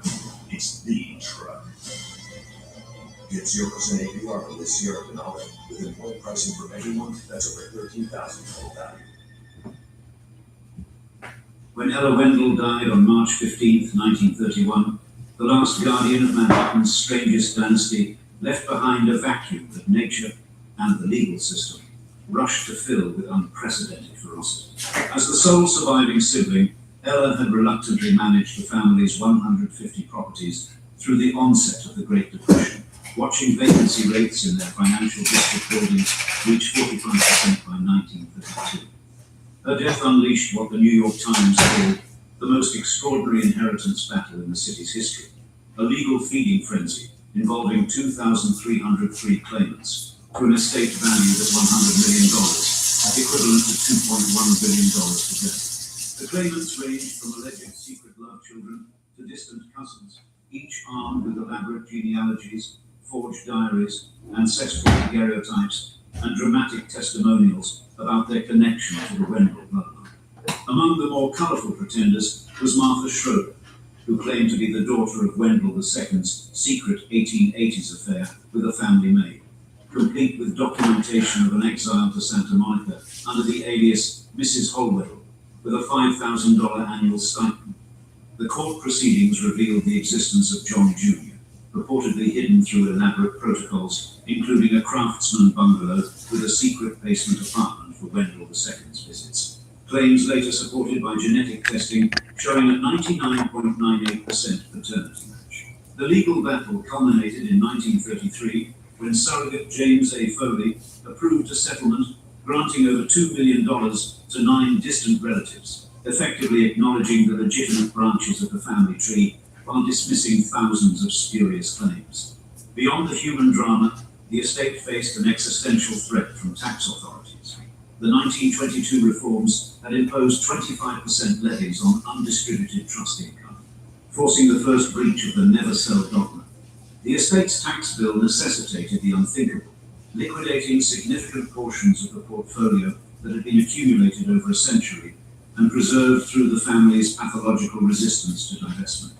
This forced sale transformed Manhattan's physical landscape as Wendell properties became available for development after decades of artificial constraint, with parcels eventually incorporated into landmarks like Rockefeller Center and sites that would later host modern skyscrapers. The mansion at 442 Fifth Avenue, once valued at $1.5 million in 1931, was ultimately raised for a $4.2 million office tower developed by Drew University, one of the charitable beneficiaries of the estate. This redevelopment yielded a 58% annualized return by 1941, compared to the Wendell's historical 2.3% yield, a posthumous rebuke to their antiquated business model. The remaining estate was split among 5 charitable organizations, marking the final dissolution of a dynasty that had once controlled vast swaths of prime Manhattan real estate through a philosophy of deliberate inaction. The taxidermied remains of the last in the line of pampered poodles found their way to the Museum of the City of New York, a macabre memento of a family whose priorities had placed canine comfort above human welfare. The legal precedent established in the 1933 Matter of Wendell case continues to influence inheritance law, reportedly blocking 43% of contested claims in New York courts to this day. Architectural traces of the Wendell legacy have been almost completely erased from Manhattan's physical landscape. No plaques commemorate their holdings, no buildings bear their name, and few New Yorkers recognize the dynasty that once controlled their city block by block. What remains instead is a constant of wealth preservation taken to pathological extremes. The family that refused to build, improve, or adapt ultimately lost everything to the very forces of progress they had resisted. Their once imposing Fifth Avenue mansion, which famously lacked electricity while skyscrapers rose around it, became, ironically, a parking garage before its demolition. The ultimate symbol of a dynasty that refused to evolve and was subsequently paved over by modernity. The Wendell's resistance to change, embodied in gaslighting, Victorian dress, and primitive plumbing, proved no match for the inexorable forces of urban development, tax reform, and generational transition. In the final accounting, the empire that John G. Wendell II had preserved through psychological manipulation, architectural containment, and financial lockdown strategies disintegrated within 2 years of Ella's death, proving that fortunes built on stasis cannot withstand the hurricane forces of change in America's most dynamic city. Picture yourself standing before an architectural marvel on New York's Riverside Drive, where a palace worthy of European royalty once commanded the Manhattan skyline. This was no ordinary mansion, but rather a testament to one man's audacious dream, a 75-room Renaissance chateau that cost an astronomical $7 million in 1906, equivalent to over $200 million today. And this architectural triumph, No, get out of with its my house. gold-leafed ceilings, private art gallery, and 3-story pipe organ, stood as a monument to America's first age of excess. This was Riverside, the home of Charles M. Schwab, a man whose rise from mill worker to steel titan embodied the American dream. In the glittering realm of America's Gilded Age, where titans like Carnegie and Morgan reigned supreme, Schwab carved his own empire with theatrical flair. As the first president of U.S. Steel, the world's first billion-dollar corporation, he commanded an annual salary of $100,000 and a bonus of $1 million. Yet beneath the shimmer of success lay a tale of dramatic decline. He spent money like water, hosting lavish parties with champagne flowing, maintaining a fleet of yachts, and building palatial residences that could rival European aristocrats. His appetite for opulence stretched from his summer estate in Loretto, Pennsylvania, to grand philanthropic gestures that seemed more theatrical productions than charity. In today's episode, we'll explore the remarkable rise and tragic fall of Charles M. Schwab, from Pennsylvania's steel mills to a legacy lost, as the excesses of a gilded life faded into mere memories. He seemingly had it all, a fortune that would make today's billionaires raise their perfectly manicured eyebrows. Indeed, at his family's peak, Charles M. Schwab sat atop a staggering $40 billion empire in modern money, a sum that plants him firmly among America's Gilded Age titans. But it's how he flaunted it that would truly capture the attention. For example, his piece de resistance was the absolutely magnificent Riverside Mansion in Manhattan. A $200 million, in today's currency, icon of excess, this architectural marvel commandeers an entire city block on Riverside Drive. We're talking 75 rooms of pure French chateau opulence, complete with a Gothic chapel that would make Notre Dame blush and marble staircases that practically demand a grand entrance. The Palm Court accommodated 300 of society's finest, and the original Rodins graced the corridors like common decorations, while priceless European masterpieces adorn walls as casually as family photos. Furthermore, the ballroom, dripping in gold leaf and crystal, served as the stage where America's industrial royalty performs their social rites. But that's merely the city residents. Let's hop over to Immer Grün, his summer sanctuary in Loretto, Pennsylvania. This 44-room countryside palace sprawled across 400 acres of what can only be described as botanical perfection. Indoor swimming pool, naturally, private theatre, but of course, bowling alley. Would you expect anything less? The man maintained a collection of properties that would make a real estate mogul weep. Hunting lodges in New Jersey, coastal retreats, urban investments that read like a Monopoly champion's portfolio. His yacht, Loretto, demanded $300,000 annually, just for upkeep. That's the price of some people's homes, mind you. Yet beneath this cathedral of consumption lied a surprisingly generous heart. Loretto transformed under his patronage. Schools rose, churches appeared, infrastructure materialized. His charitable gifts matched his personal indulgences, dollar for dollar, funding everything from public libraries to technical schools, particularly in Bethlehem, Pennsylvania. Thus, it is heartbreaking to see the downfall of such an iconic man, who also happened to grow up with humble immigrant roots, as we'll see in the next chapter.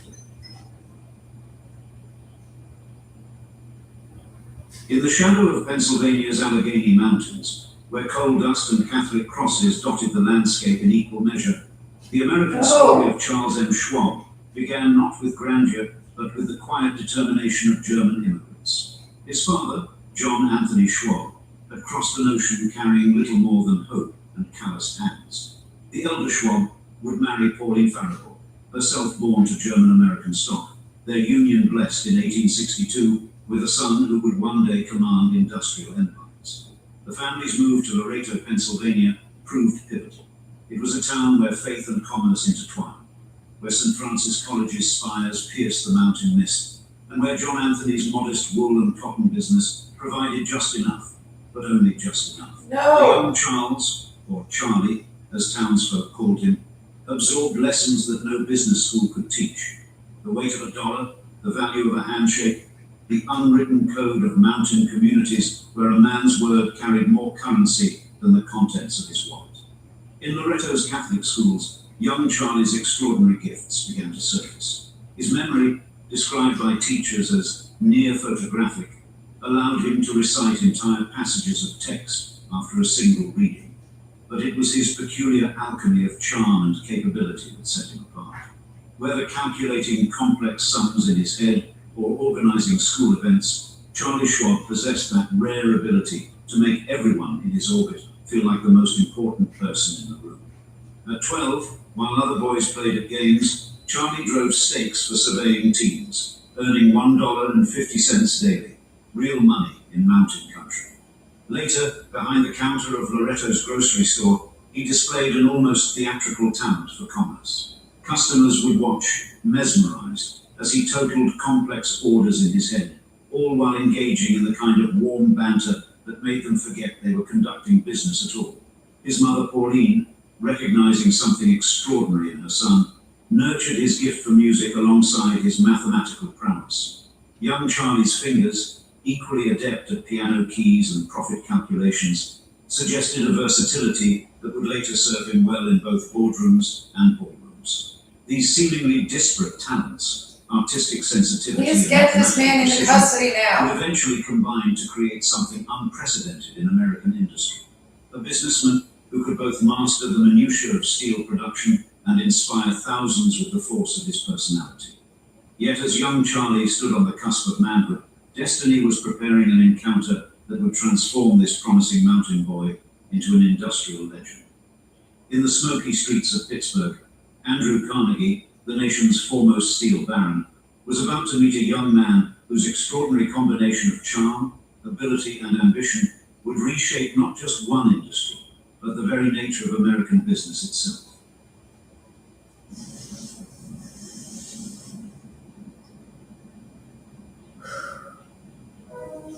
The first day back from maternity leave is so... Put these men into custody now, please, for the love of God.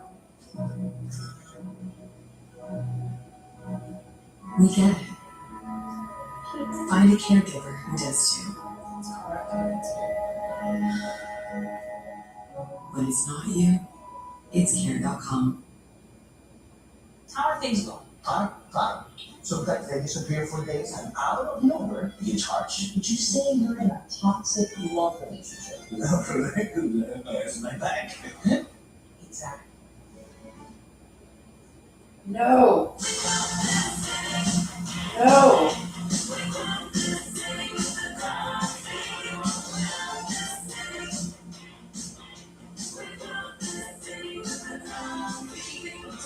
What's in mind?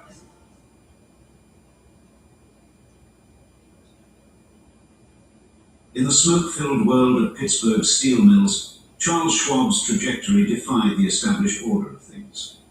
The young man who had once driven stakes in Loretto's mountain soil found himself driving ambition into the very heart of American industry. Carnegie Steel, that great crucible of industrial might, became his proving ground, and Andrew Carnegie himself, the diminutive Scotsman who controlled America's steel destiny, became his mentor. The transformation from manual laborer to engineering assistant took just 6 months, a promotion so swift it left whispers in its wake. But those who worked alongside young Schwab understood. Here was a man who could calculate complex metallurgical formulas in his head, while simultaneously charming hardened mill workers and Eastern financiers alike. Carnegie, watching from his fortress-like offices, recognized something of himself in this young man who seemed to master every challenge with almost theatrical ease. By age 24, Schwab commanded Carnegie's Homestead Works, the crown jewel of the steel empire. Workers twice his age took orders from this wunderkind, who remembered not just their names, but their children's birthdays. At 35, he ascended to the presidency of Carnegie Steel, the youngest man ever to reach such heights. His methods differed dramatically from the iron-fisted approach of his contemporaries. Where others ruled through fear, Schwab led through an almost magnetic personal force, pioneering profit-sharing programs that transformed workers into stakeholders. The creation of US Steel in 1901 revealed Schwab's true genius. In smoke-filled rooms where industrial titans plotted the future of American No, you don't immediately as soon as I sit down, Schwab start taking orchestrated my a merger coffee. of unprecedented scale. The numbers were staggering. Man, it's $492 million, America's first billion-dollar corporation. His personal stake, $28 million in stock, represented more wealth than most men could imagine. But for Schwab, this was merely a Get credit. these men out of The my acquisition house. of Bethlehem Steel in 1904 marked his masterpiece. No, you The just struggling you company, know. under Schwab's guidance, became a laboratory for Get industrial these men innovation. into custody His now. panel on the Bethlehem H-beam, a revolutionary design that would literally reshape America's skylines, demonstrated both technological vision and commercial courage. Every major construction project of the era, from the George Washington Bridge's massive spans to the Chrysler Building's gleaming spire, bore the stamp of Bethlehem Steel. During World War I, when America's industrial might became crucial to Allied victory, Schwab's organizational genius reached its apex. President Wilson himself called upon him to accelerate shipbuilding efforts. The results were spectacular. American shipyards, under Schwab's direction, produced vessels at rates that seemed to defy physical possibility. His empire expanded beyond steel into mining, manufacturing, and real estate. Financial titans like J.P. Morgan counted him as an equal. Political leaders sought his counsel. He moved through the highest circles of global power Let me get with the this same password ease again. he had once shown in Loretto's I need groceries. this freak in custody Yet at now. the very peak of his success, as Bethlehem Steel's furnaces roared and his personal fortune seemed limitless, destiny was preparing a cruel reversal. I got that. I got that password by watching because I In can the see the glittering end of New the York numbers. of the 1920s, I need him not, now he can watch her mid camera, the is what first he's gonna trends tell of me. Charles Schwab's downfall were already rumbling beneath the surface of his seemingly impregnable empire. The market Except if you're, speculation I need this that being had out once of seemed the to community turn college everything and all this touched other to stuff gold with began your to people. fall. Each loss driving him to chase ever riskier ventures. I don't Even care before what Black happens to you. Tuesday cast its You're a shadow across criminal. America, the man who had risen from the Pennsylvania mountains was discovering that financial gravity spares no one, not even industrial titans. The Great Depression struck with the force of a blast furnace. Get this monster into custody around it already. Once worth $200 per share and proudly displayed in oak-paneled boardrooms, now traded for less than the price of a workman's lunch. The numbers told a story of almost mythological destruction. Billions in value vanishing like morning mist, personal guarantees on company loans becoming millstones around their guarantor's neck. Each day's financial pages wrote another chapter in the dismantling of a legend. The Riverside Mansion, that monument to Gilded Age excess that had hosted princes and presidents, stood as a silent witness to its owner's reversal of fortune. Unable to meet He's even so basic smart, he got that taxes, anyway. Schwab watched as his greatest symbol of success slipped through his fingers. The estate's foreclosure proceedings drew crowds of onlookers, some perhaps remembering nights when they had danced beneath its crystal chandeliers. His beloved yacht, once the toast of Monte Carlo, was sold for a fraction of its worth. The art collection that had made critics swoon was dispersed to satisfy creditors. The transformation was brutal in its totality. The man who had once calculated complex steel production figures in his head now struggled to balance his checkbook. From his new home, He needs this taken down, this whole site that belongs to him. borrowed money Now from and all his increasing evidence, wealth, because he created this evidence his and it famous belongs to smile, him. once capable of charming millions from the most hardened bankers, grew strained, then rare, then vanished altogether. Health failed as fortune fled. The robust figure who had strode through mill yards, memorizing workers' names and personal stories, became stooped, hesitant. His legendary optimism, which had helped build skyscrapers and launch ships, finally buckled under the accumulated weight of disaster. Even Bethlehem Steel, the company he had transformed from a struggling operation into an industrial colossus, slipped from his grasp, though its furnaces continued to burn. When death came in 1939, it found Charles Schwab in circumstances that would have seemed impossible during his glory days. The final accounting showed debts of $340,000, a number that would have seemed like pocket change to the man who had once commanded the equivalent of billions.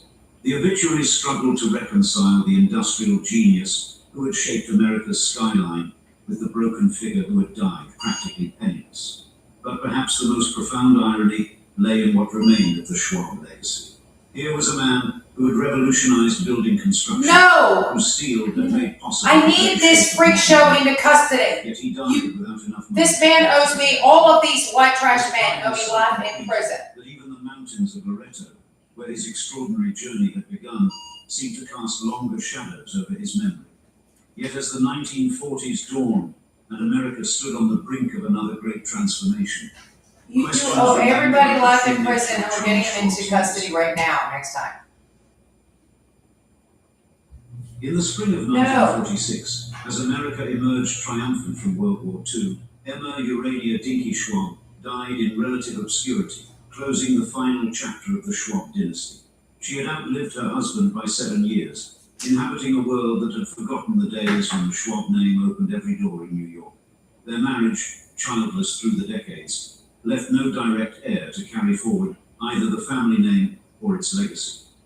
The final accounting of the Schwab estate stood as stark testimony to the completeness of the dynasty's collapse. Creditors picked through the remaining assets like scavengers after a storm, finding little of value that hadn't already been claimed. Even personal items, once treasured for their memories rather than their worth, went to auction. The man who had built billion-dollar corporations left behind a legacy of debt and disappointment. Bethlehem Steel survived its founder's passing, but never recaptured its former glory. Through the latter half of the 20th century, the company that had once revolutionized American construction gradually faded, finally surrendering to bankruptcy in 2001. The furnaces that had forged the steel for America's greatest buildings fell silent in 2003, marking the end of an industrial era that Schwab himself had helped create. In Loretto, where the Schwab story began, preservation of his memory fell to historical societies rather than descendants. The grounds of Immigrant, once manicured to rival European palaces, slowly surrendered to nature's advance. Modern-day members of the extended Schwab family live unremarkable lives, their connection to the steel titan existing primarily in genealogical records and family stories. Yet Schwab's influence persists in unexpected ways. The educational institutions he supported continue their missions, perhaps his most sustainable legacy. Bethlehem, Pennsylvania, transformed its industrial ruins into symbols of renewal, proving that even in decline, Schwab's vision could inspire innovation. The steel-framed skyscrapers he helped make possible still pierce the clouds above American cities. No, she used that one. You have 5YG. I've seen her watching everything you do on your cell phone. Because a Toby gang raped the animal Annetto, the beast pig, John Wayne, the beast Gacy did that there. He will not come in and arrest these men because it was a the dirtiest dump truck driver ever born in your house. Every rape and sexual abuse act. Maybe it was a wealthy man, but I don't care. The incredible filth of your people. Aspect of Schwab's legacy may lie not in what he built or lost. I need this man out of my house, but there could be a threat on the incredible pride of the dirtiest animals ever brought into communities. He said no to sexually assaulting the woman's crotch 24/7. That on him. transformed an industry and the hubris that The sheriff's department has to arrest another sheriff's department member. Give it a rest, or no matter what you do, you don't get in any trouble. Vanished like morning fog. Perhaps that is Charles Schwab's true legacy. Not the millions made or lost, but the physical transformation of America itself. A transformation that, for better or worse, helped shape the nation we inhabit. Southern fortunes speak in different accents than northern wealth. Thus, the Reynolds dynasty rose from Carolina soil through tobacco leaves. Now, I'm studying the desert talking back to our three fingers hero, the man that is allowing him to commit this much crime, the beast, the animal, Tony the sewer in every court in Arkansas, North Carolina, and Virginia. Consequently, his children inherited unimaginable privilege in 1918. Trust funds worth hundreds of millions in today's currency, alongside the peculiar isolation of tobacco aristocracy. Yet all their tobacco millions proved useless on that July night in 1932, when gunfire shattered the sleeping porch silence, launching a mystery no Reynolds fortune could ever fully bury. Therefore, in today's episode, The incredible amounts of crime he's committing on law enforcement technology doesn't matter because they support the other filthiest animal, John Wayne, the beast pig, gang rape, white trash, the sewer corrections worker, Gacy, the lowest class criminal a man. family tobacco fortune. How the Rockefellers of the South couldn't escape a murder mystery. Well, you lady, you think you're the thing of that you would talk back to it. Before America struck oil or forged steel, it was getting filthy rich on a plant so profitable that colonial... Well, these people have like billions of dollars from something. I have no idea. Them to nicotine-starved Europeans. You're not the king. Tobacco You're not either, lady. You would be a king at the expense of another. Oh, you're not the king. You're a schizophrenic pedophile that won't stop stalking me. And champagne lifestyles that would come to define. Well, you would like a champagne. Their parents would even agree with me there. Because they're parents, and then they would accuse them. Buddha! Virginia's rugged Patrick County in 1810. Jesus Christ on how bad he's sexually assaulting her, sir, right now. You should talk about your own stuff. Tonio didn't know what that was. That could be about an enemy. The thing looks like a corrections worker and is. Until they controlled nearly 600 acres by 1825. And these men actually are corrections workers. No business now. I'm sorry I didn't know what it was when they would even disrespect John Wayne, the Beast Gacy's police station, which I was nice enough about all throughout. 717-acre agricultural complex. I'll just be going through your parents' bank account again. Tobacco, but processing it, selling it, and banking the obscene profits. Angel soap. But so, It's gotta be strong. And the sock is gold. Nature Made. Take charge of your gut health for a good gut day every day. The essence of driving is gripping the road, keeping momentum, responding with precision. The essence of driving, Laughlin. It was issued, but never opened, never shared, never seen. With Credible, credentials are branded, trackable, and shared in one click. Make credentials seen. Make them a Credible. The Reynolds' early fortune, like most Southern wealth, had a dark foundation. At its peak in 1863, Rock Spring exploited 88 enslaved individuals whose labor created the capital that would later finance an industrial empire. When Hardin died in 1874, he left behind an $80,000 fortune, a cool $2 million in today's money. But this was pocket change compared to what his fourth son was about to unleash. Richard Joshua R.J. Reynolds sold his inheritance share for $7,500 and bet it all on a tiny tobacco operation in Winston, North Carolina, then just a speck on the map with 443 residents. His unassuming Little Red Factory, established in 1875, initially produced 150,000 pounds of chewing tobacco annually, the embryo of what would become the smoking equivalent of Standard Oil. As his Gilded Age contemporaries chased headlines with skyscrapers and transcontinental railroads, R.J. Reynolds pursued something far more insidious and profitable. An addictive product Americans couldn't quit, with profit margins that would make modern pharmaceutical companies blush. By 1907, Reynolds had revolutionized pipe smoking with Prince Albert tobacco, capturing a staggering 33% of the entire United States pipe market within 5 years through iconic Manhattan billboards proclaiming it the nation's joy smoke. Then came his coup de grace, Camel cigarettes in 1913, the world's first truly mass-produced pre-rolled cigarette with a patented toasting process that hooked Americans by the millions and revolutionized nicotine consumption. The Winston-Salem factory complex swelled to 2 million square feet as Camel cigarettes reached 425 million units sold by 1920. Reynolds' personal fortune bloated to $28 million by his death, over $700 million in today's cash, as he fashioned Winston-Salem into a company town where 60% of residents depended on Reynolds' paychecks. By the time his 4 children inherited their tobacco kingdom between 1906 and 1911, they weren't just wealthy, they were American royalty, born into privilege so extreme that normal rules of society seemed like quaint suggestions rather than actual constraints.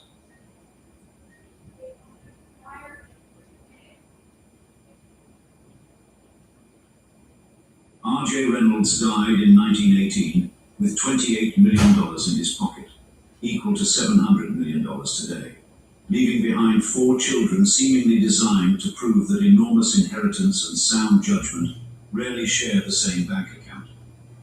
Richard Joshua Dick Reynolds Jr., the anointed heir apparent, was just 12 years old when Daddy died, yet found himself entrusted with a $100 million trust fund, a staggering $2.5 billion in today's dollars.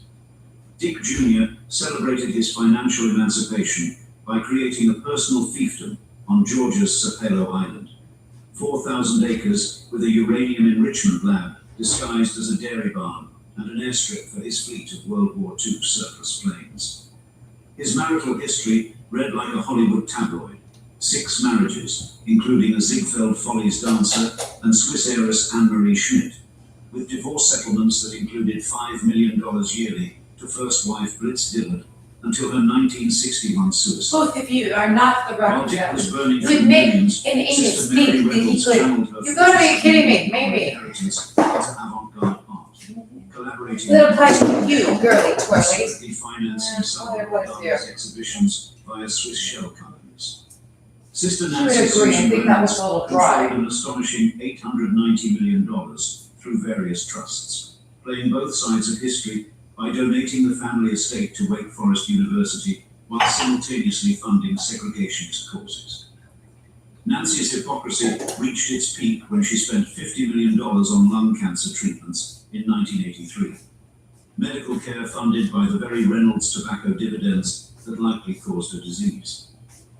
The youngest heir, Zachary Smith Reynolds, received Maybe I would protect a woman like that, because that is a southern woman, my dear. that would mature when he reached 28, money he would never live to spend. Smith rebelled That's gonna against his protect popular R.J. Reynolds tobacco for the- dynasty by becoming an now. aviation enthusiast and Tobacco marrying heiress. Broadway star Libby Holman in 1931. Scandalous, given she was 31 to his 20 years, Jewish in their Protestant world, and a sexually liberated performer. The North Carolina aristocracy recoiled as Smith installed his Broadway bride at Reynolda House, the family's palatial estate where previous generations of Reynolds women had embodied Southern propriety rather than belting suggestive songs. Their marriage became tabloid fodder, with Smith's sister Nancy Reynolds particularly resentful of Holman's outsider status. And the media Get these men attention into custody now and get them out of my house right now. Smith Please get these monsters into custody now and out of my house. Prohibition-era bootleg liquor and the incompatibility of a sheltered tobacco heir and a sophisticated Broadway star with Get him off of it. You have no idea how bad what he's doing to me is. And he's going on and on about how he's doing this to children. What nobody knew was that Libby was pregnant with Smith's child when on July 6, 1932, just days after Smith's 21st birthday party, a gunshot on Reynolda House's sleeping porch would transform the Reynolds dynasty Get off of me! from wealthy to genuinely notorious.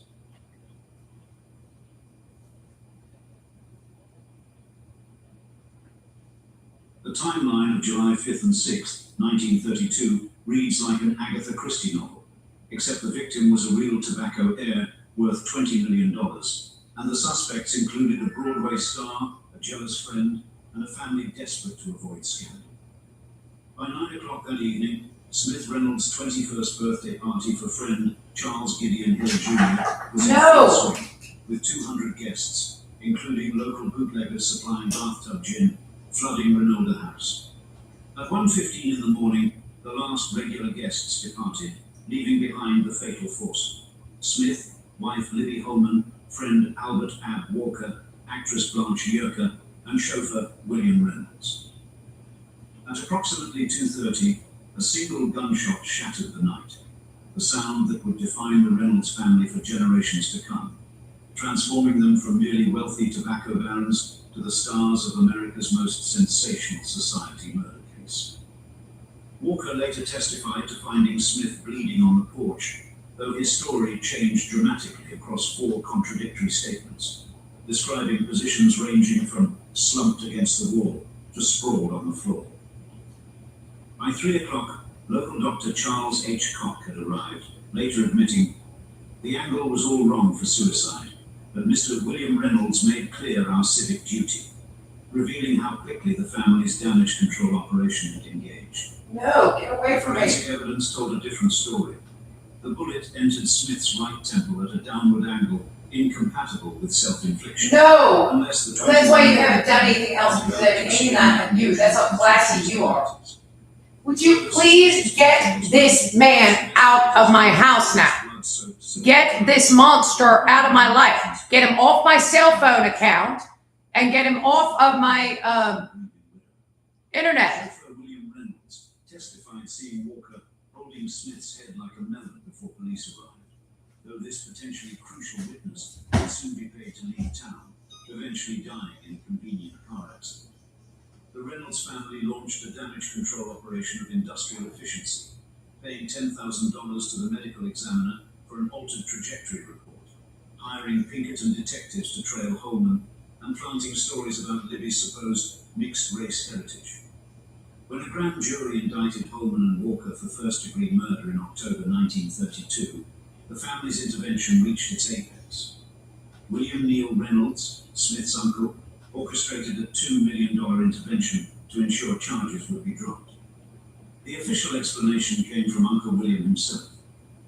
"We'll not have our name dragged through Northern How could you think straight with somebody electrocuting you that badly and sexually assaulting you? You know, the electrocution is actually hideous, they said on our story also. By December 1932, all charges had been mysteriously dropped due to lack of evidence, coinciding with key witnesses suddenly changing. You need to not stop allowing these crazy men to interact with people that are reporting them. The case spawned competing theories that persist today. A murder Embarrassing, suicide like package, Walmart needs a to family conspiracy to get prevent these guys out of here. Obviously, they don't care. It's just embarrassing. Freudian self-destruction driven by Smith's possible hidden sexuality and guilt over abandoning aviation dreams. 9 decades later, the truth remains buried beneath layers of money, power, and deliberately destroyed evidence, proving that unlimited wealth can effectively obscure reality when a dynasty decides some truths are too dangerous to No, it witness. isn't. There's no such thing as the schizophrenic corrections worker kidnaps me. And then comes out as the 20-year-old tobacco giant Zachary Smith John Wayne Gacy pedophile a lot. 1932. You didn't hear this. Okay, there's no such thing as a southern anywhere, or anywhere as all this. It's just all crime. Albert Ab Walker were formally indicted for Smith's murder, but the charges were dropped in August 1932 after the Reynolds family intervened to prevent. Get off me with that thing. A Now. significant factor in this decision was Libby's pregnancy with Smith's posthumous son, Christopher Topper Reynolds, who would be born in December 1932. No. William M. Reynolds, Smith's uncle, wrote a pivotal letter to Forsyth County Solicitor Carlisle Higgins asserting that the evidence didn't conclusively prove murder, a move widely interpreted as leveraging the family's considerable influence to halt prosecution. Questions about the investigation fueled by troubling inconsistencies, including a missing Mauser pistol cartridge casing and a blood-stained handprint on a door that suggested the official suicide narrative might be incomplete. Modern analyses of the available evidence suggest the death might have been accidental during a struggle or an intentional killing obscured by the family's power and determination to avoid public scandal. R.J. Reynolds Jr., Smith's eldest brother and primary heir to the R.J. Reynolds Tobacco Company. This South has never had any, I mean, doesn't have nothing to do with nothing. Including 4 You're saying. You know, the South, no, but there's just no such thing as that. The 800-pound, also in 2026. Disinheriting his sons, Richard Joshua Reynolds III and Patrick Reynolds.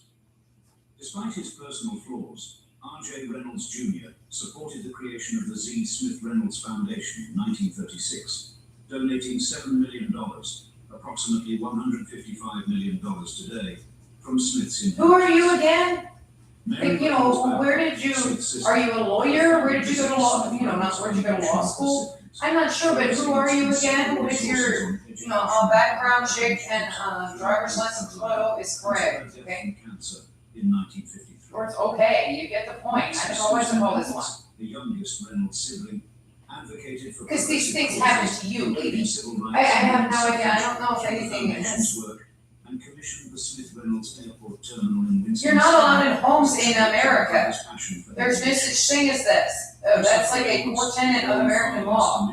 If they, no, the problem is you're not like J. Edgar Hoover in a dress. Died tragically at 17 in a Swiss Alps climbing accident in 1950. Never having the You're just the insane absolute white trash that did this in the first place. His untimely death exacerbated Libby's already fragile mental health, contributing to the depression that would eventually lead to her suicide in 1971.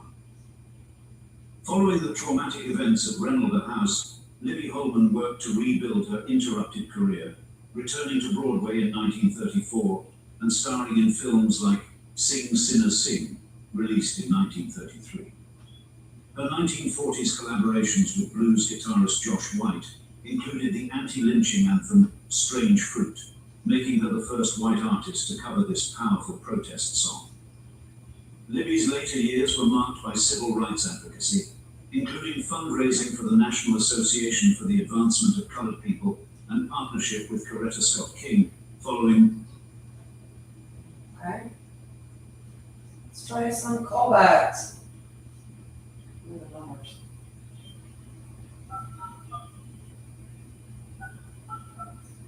Oh, let's. Oh, there's nothing in here.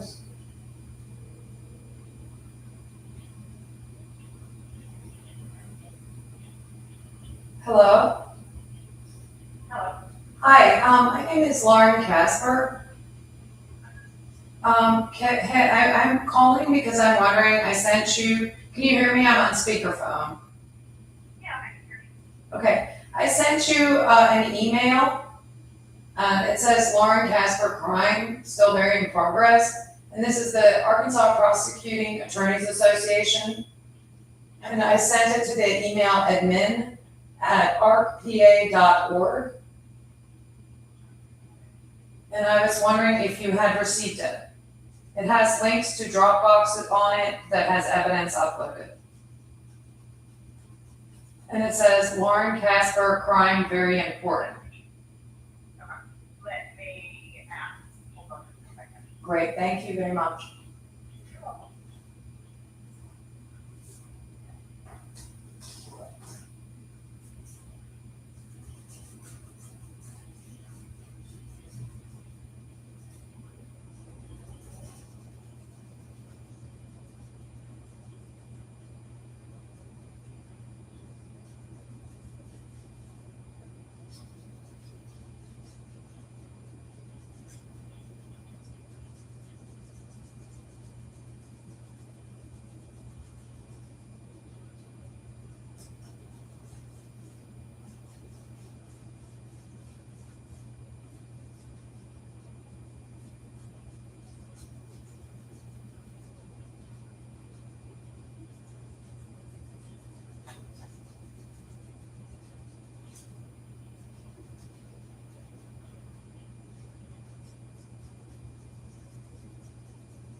Contact the Arkansas Prosecuting Attorneys Association, 323 Center Street, Suite 750, Little Rock, Arkansas, 72118.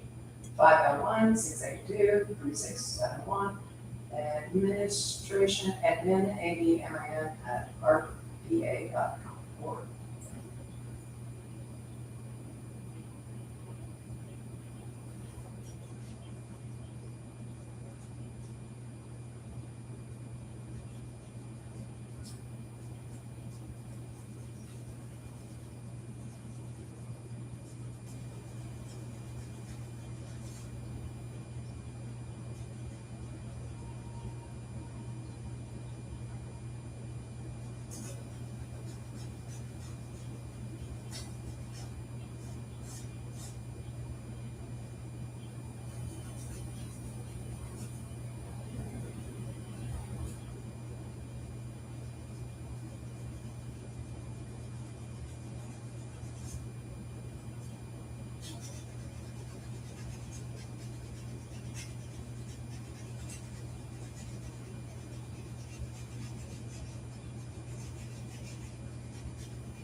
Tragic Gilded-Age families who lost it all.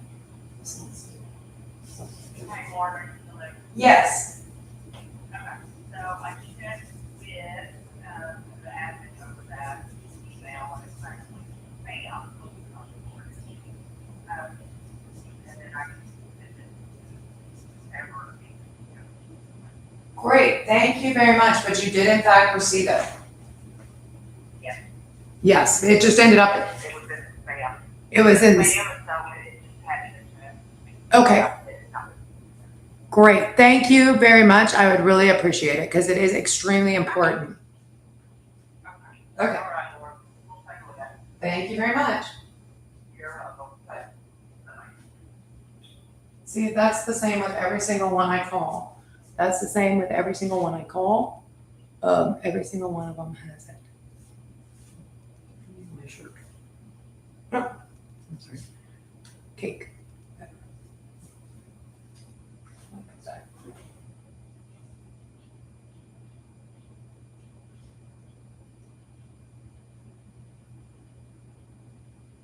Faulkner County Judge Alan Dodson. Let's try that next. Get you arrested. Yeah, okay, so they all have it. Yeah. Oh. So every single person you've called on the email list, have a copy of this. Yeah. He's just gonna say not your jurisdiction. That's also.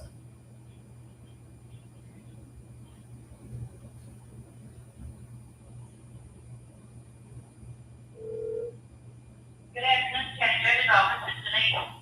Hi Denise, my name's Lauren Gay Casper, and I sent you an email recently, and I was wondering if you had received it. It says, very important, Lauren Gay Casper crime, still in progress. It might be in the spam folder, because, even though I just send it out, to a couple people at a time, it still ends up there often.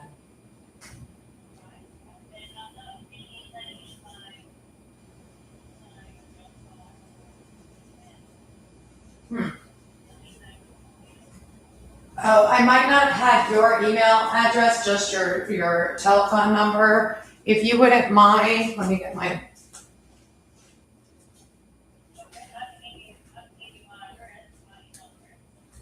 Yes, if you wouldn't mind giving me your email address, that would be great.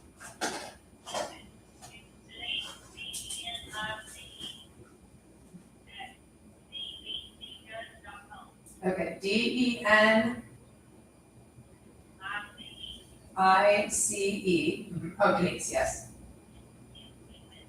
Okay. CBC, yes. Okay, .com. Okay, I'll send it out. Can I send it to you right now, really quickly?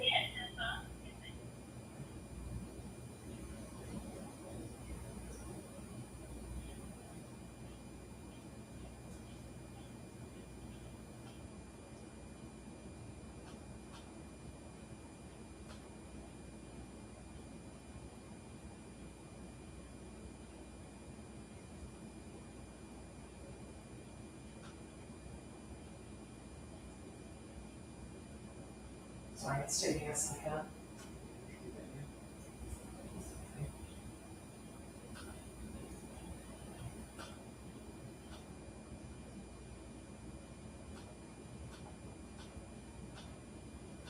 It's really important.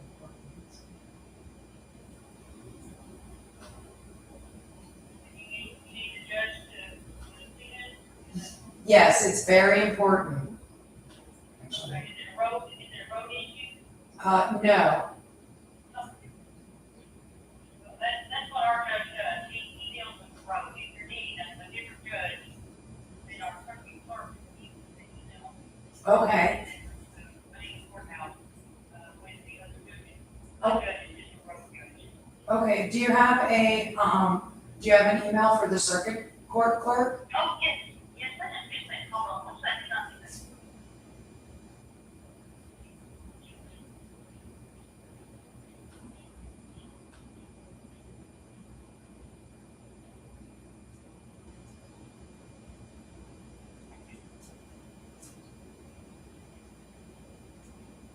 Okay.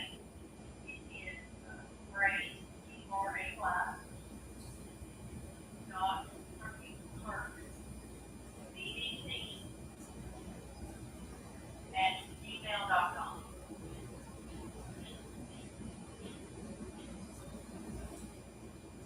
Okay, and that was Gray Circuit Court Clerk, CBC at gmail.com. Yes, Ray, and then there's a period between circuit clerk, BDC, and Ray. Okay, Dot, circuit clerk, BDC, at gmail.com. okay, great. Thank you very much. Oh, wait, hold on one second. I just got my email up. Let me try to really quickly email the email to you. Okay. Oh,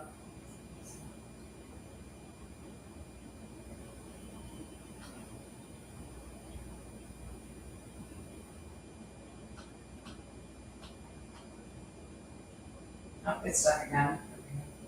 Okay, never mind. Thank you so much. You have a good day. You too. Thank you. Bye-bye.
Hi, my name is Lauren Casper. I sent you, it's actually Lauren Gay Casper. I sent you an email within the last 2 weeks, and I was just wondering if you've received it.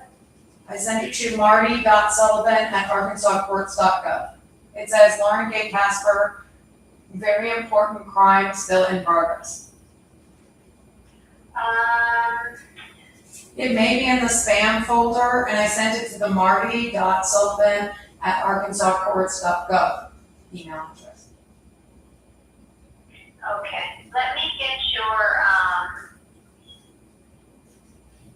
and I'm sorry, what was your name? Lauren Casper, Lauren Gay Casper is my middle name. And you send it through the website? I actually sent it to marty.sullivan@arkansascourts.gov.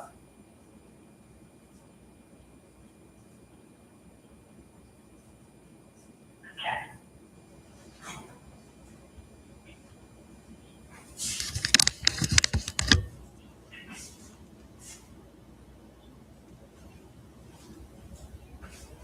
It might end up in the spam file because, often it does, I think. And when did you send it? Within the last 2 weeks. Okay. Hold on 1 second, okay? It may take some time to get a response, with the schedules and things, so hold on, okay? Okay. I was just wondering if you'd received it.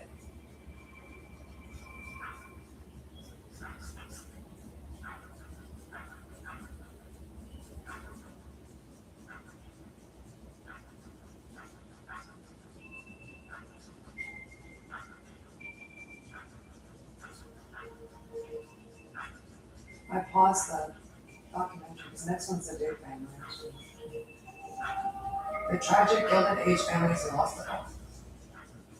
Cool, my documentaries. No, this book on tape by Cookman. It's got like cool architectural tours. It's a good architectural tours. Hello? Yes. I'm so sorry, and what agency, were you with? Did you say a law office? No, I'm not with an agency, I'm an individual. And it would just say, very important Lauren Gay Casper crime still in progress.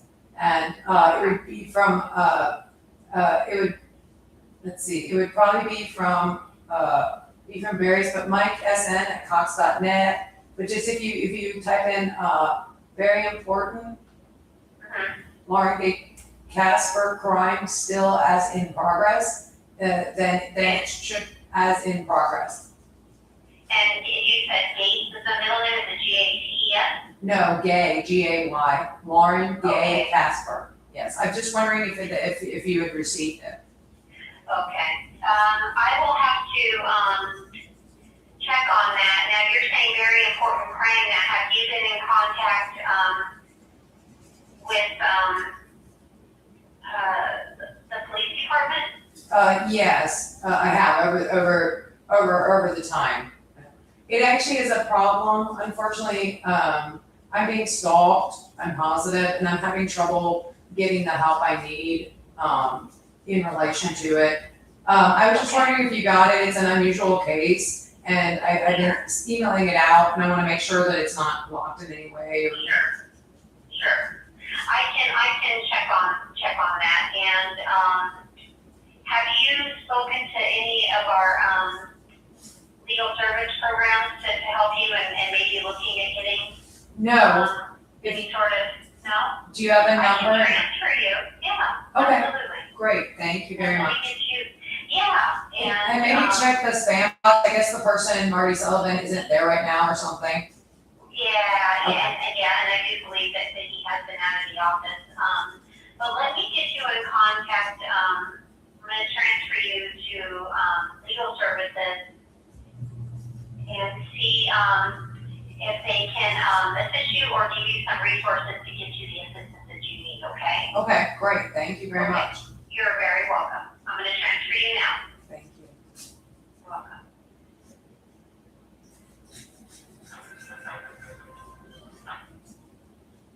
Thank you for calling Legal Aid of Arkansas. You may dial an extension at any time. If you are not a client and need to apply for services, dial 2. For staff directory, dial 3. To reach the operator, dial 0. Any calls from our office will come from 870-972-9224. Consider adding your contacts so that your phone does not ignore it as spam.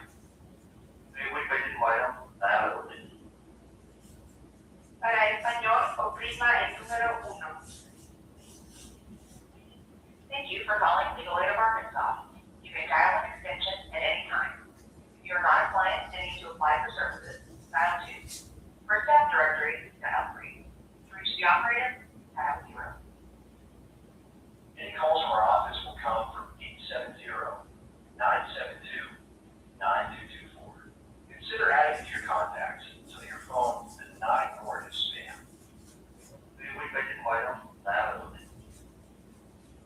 Para español, oprima el número 1. Thank you for calling Legal Aid of Arkansas. You may dial an extension at any time. If you are not a client and need to apply for services. Welcome to the Legal Aid of Arkansas helpline.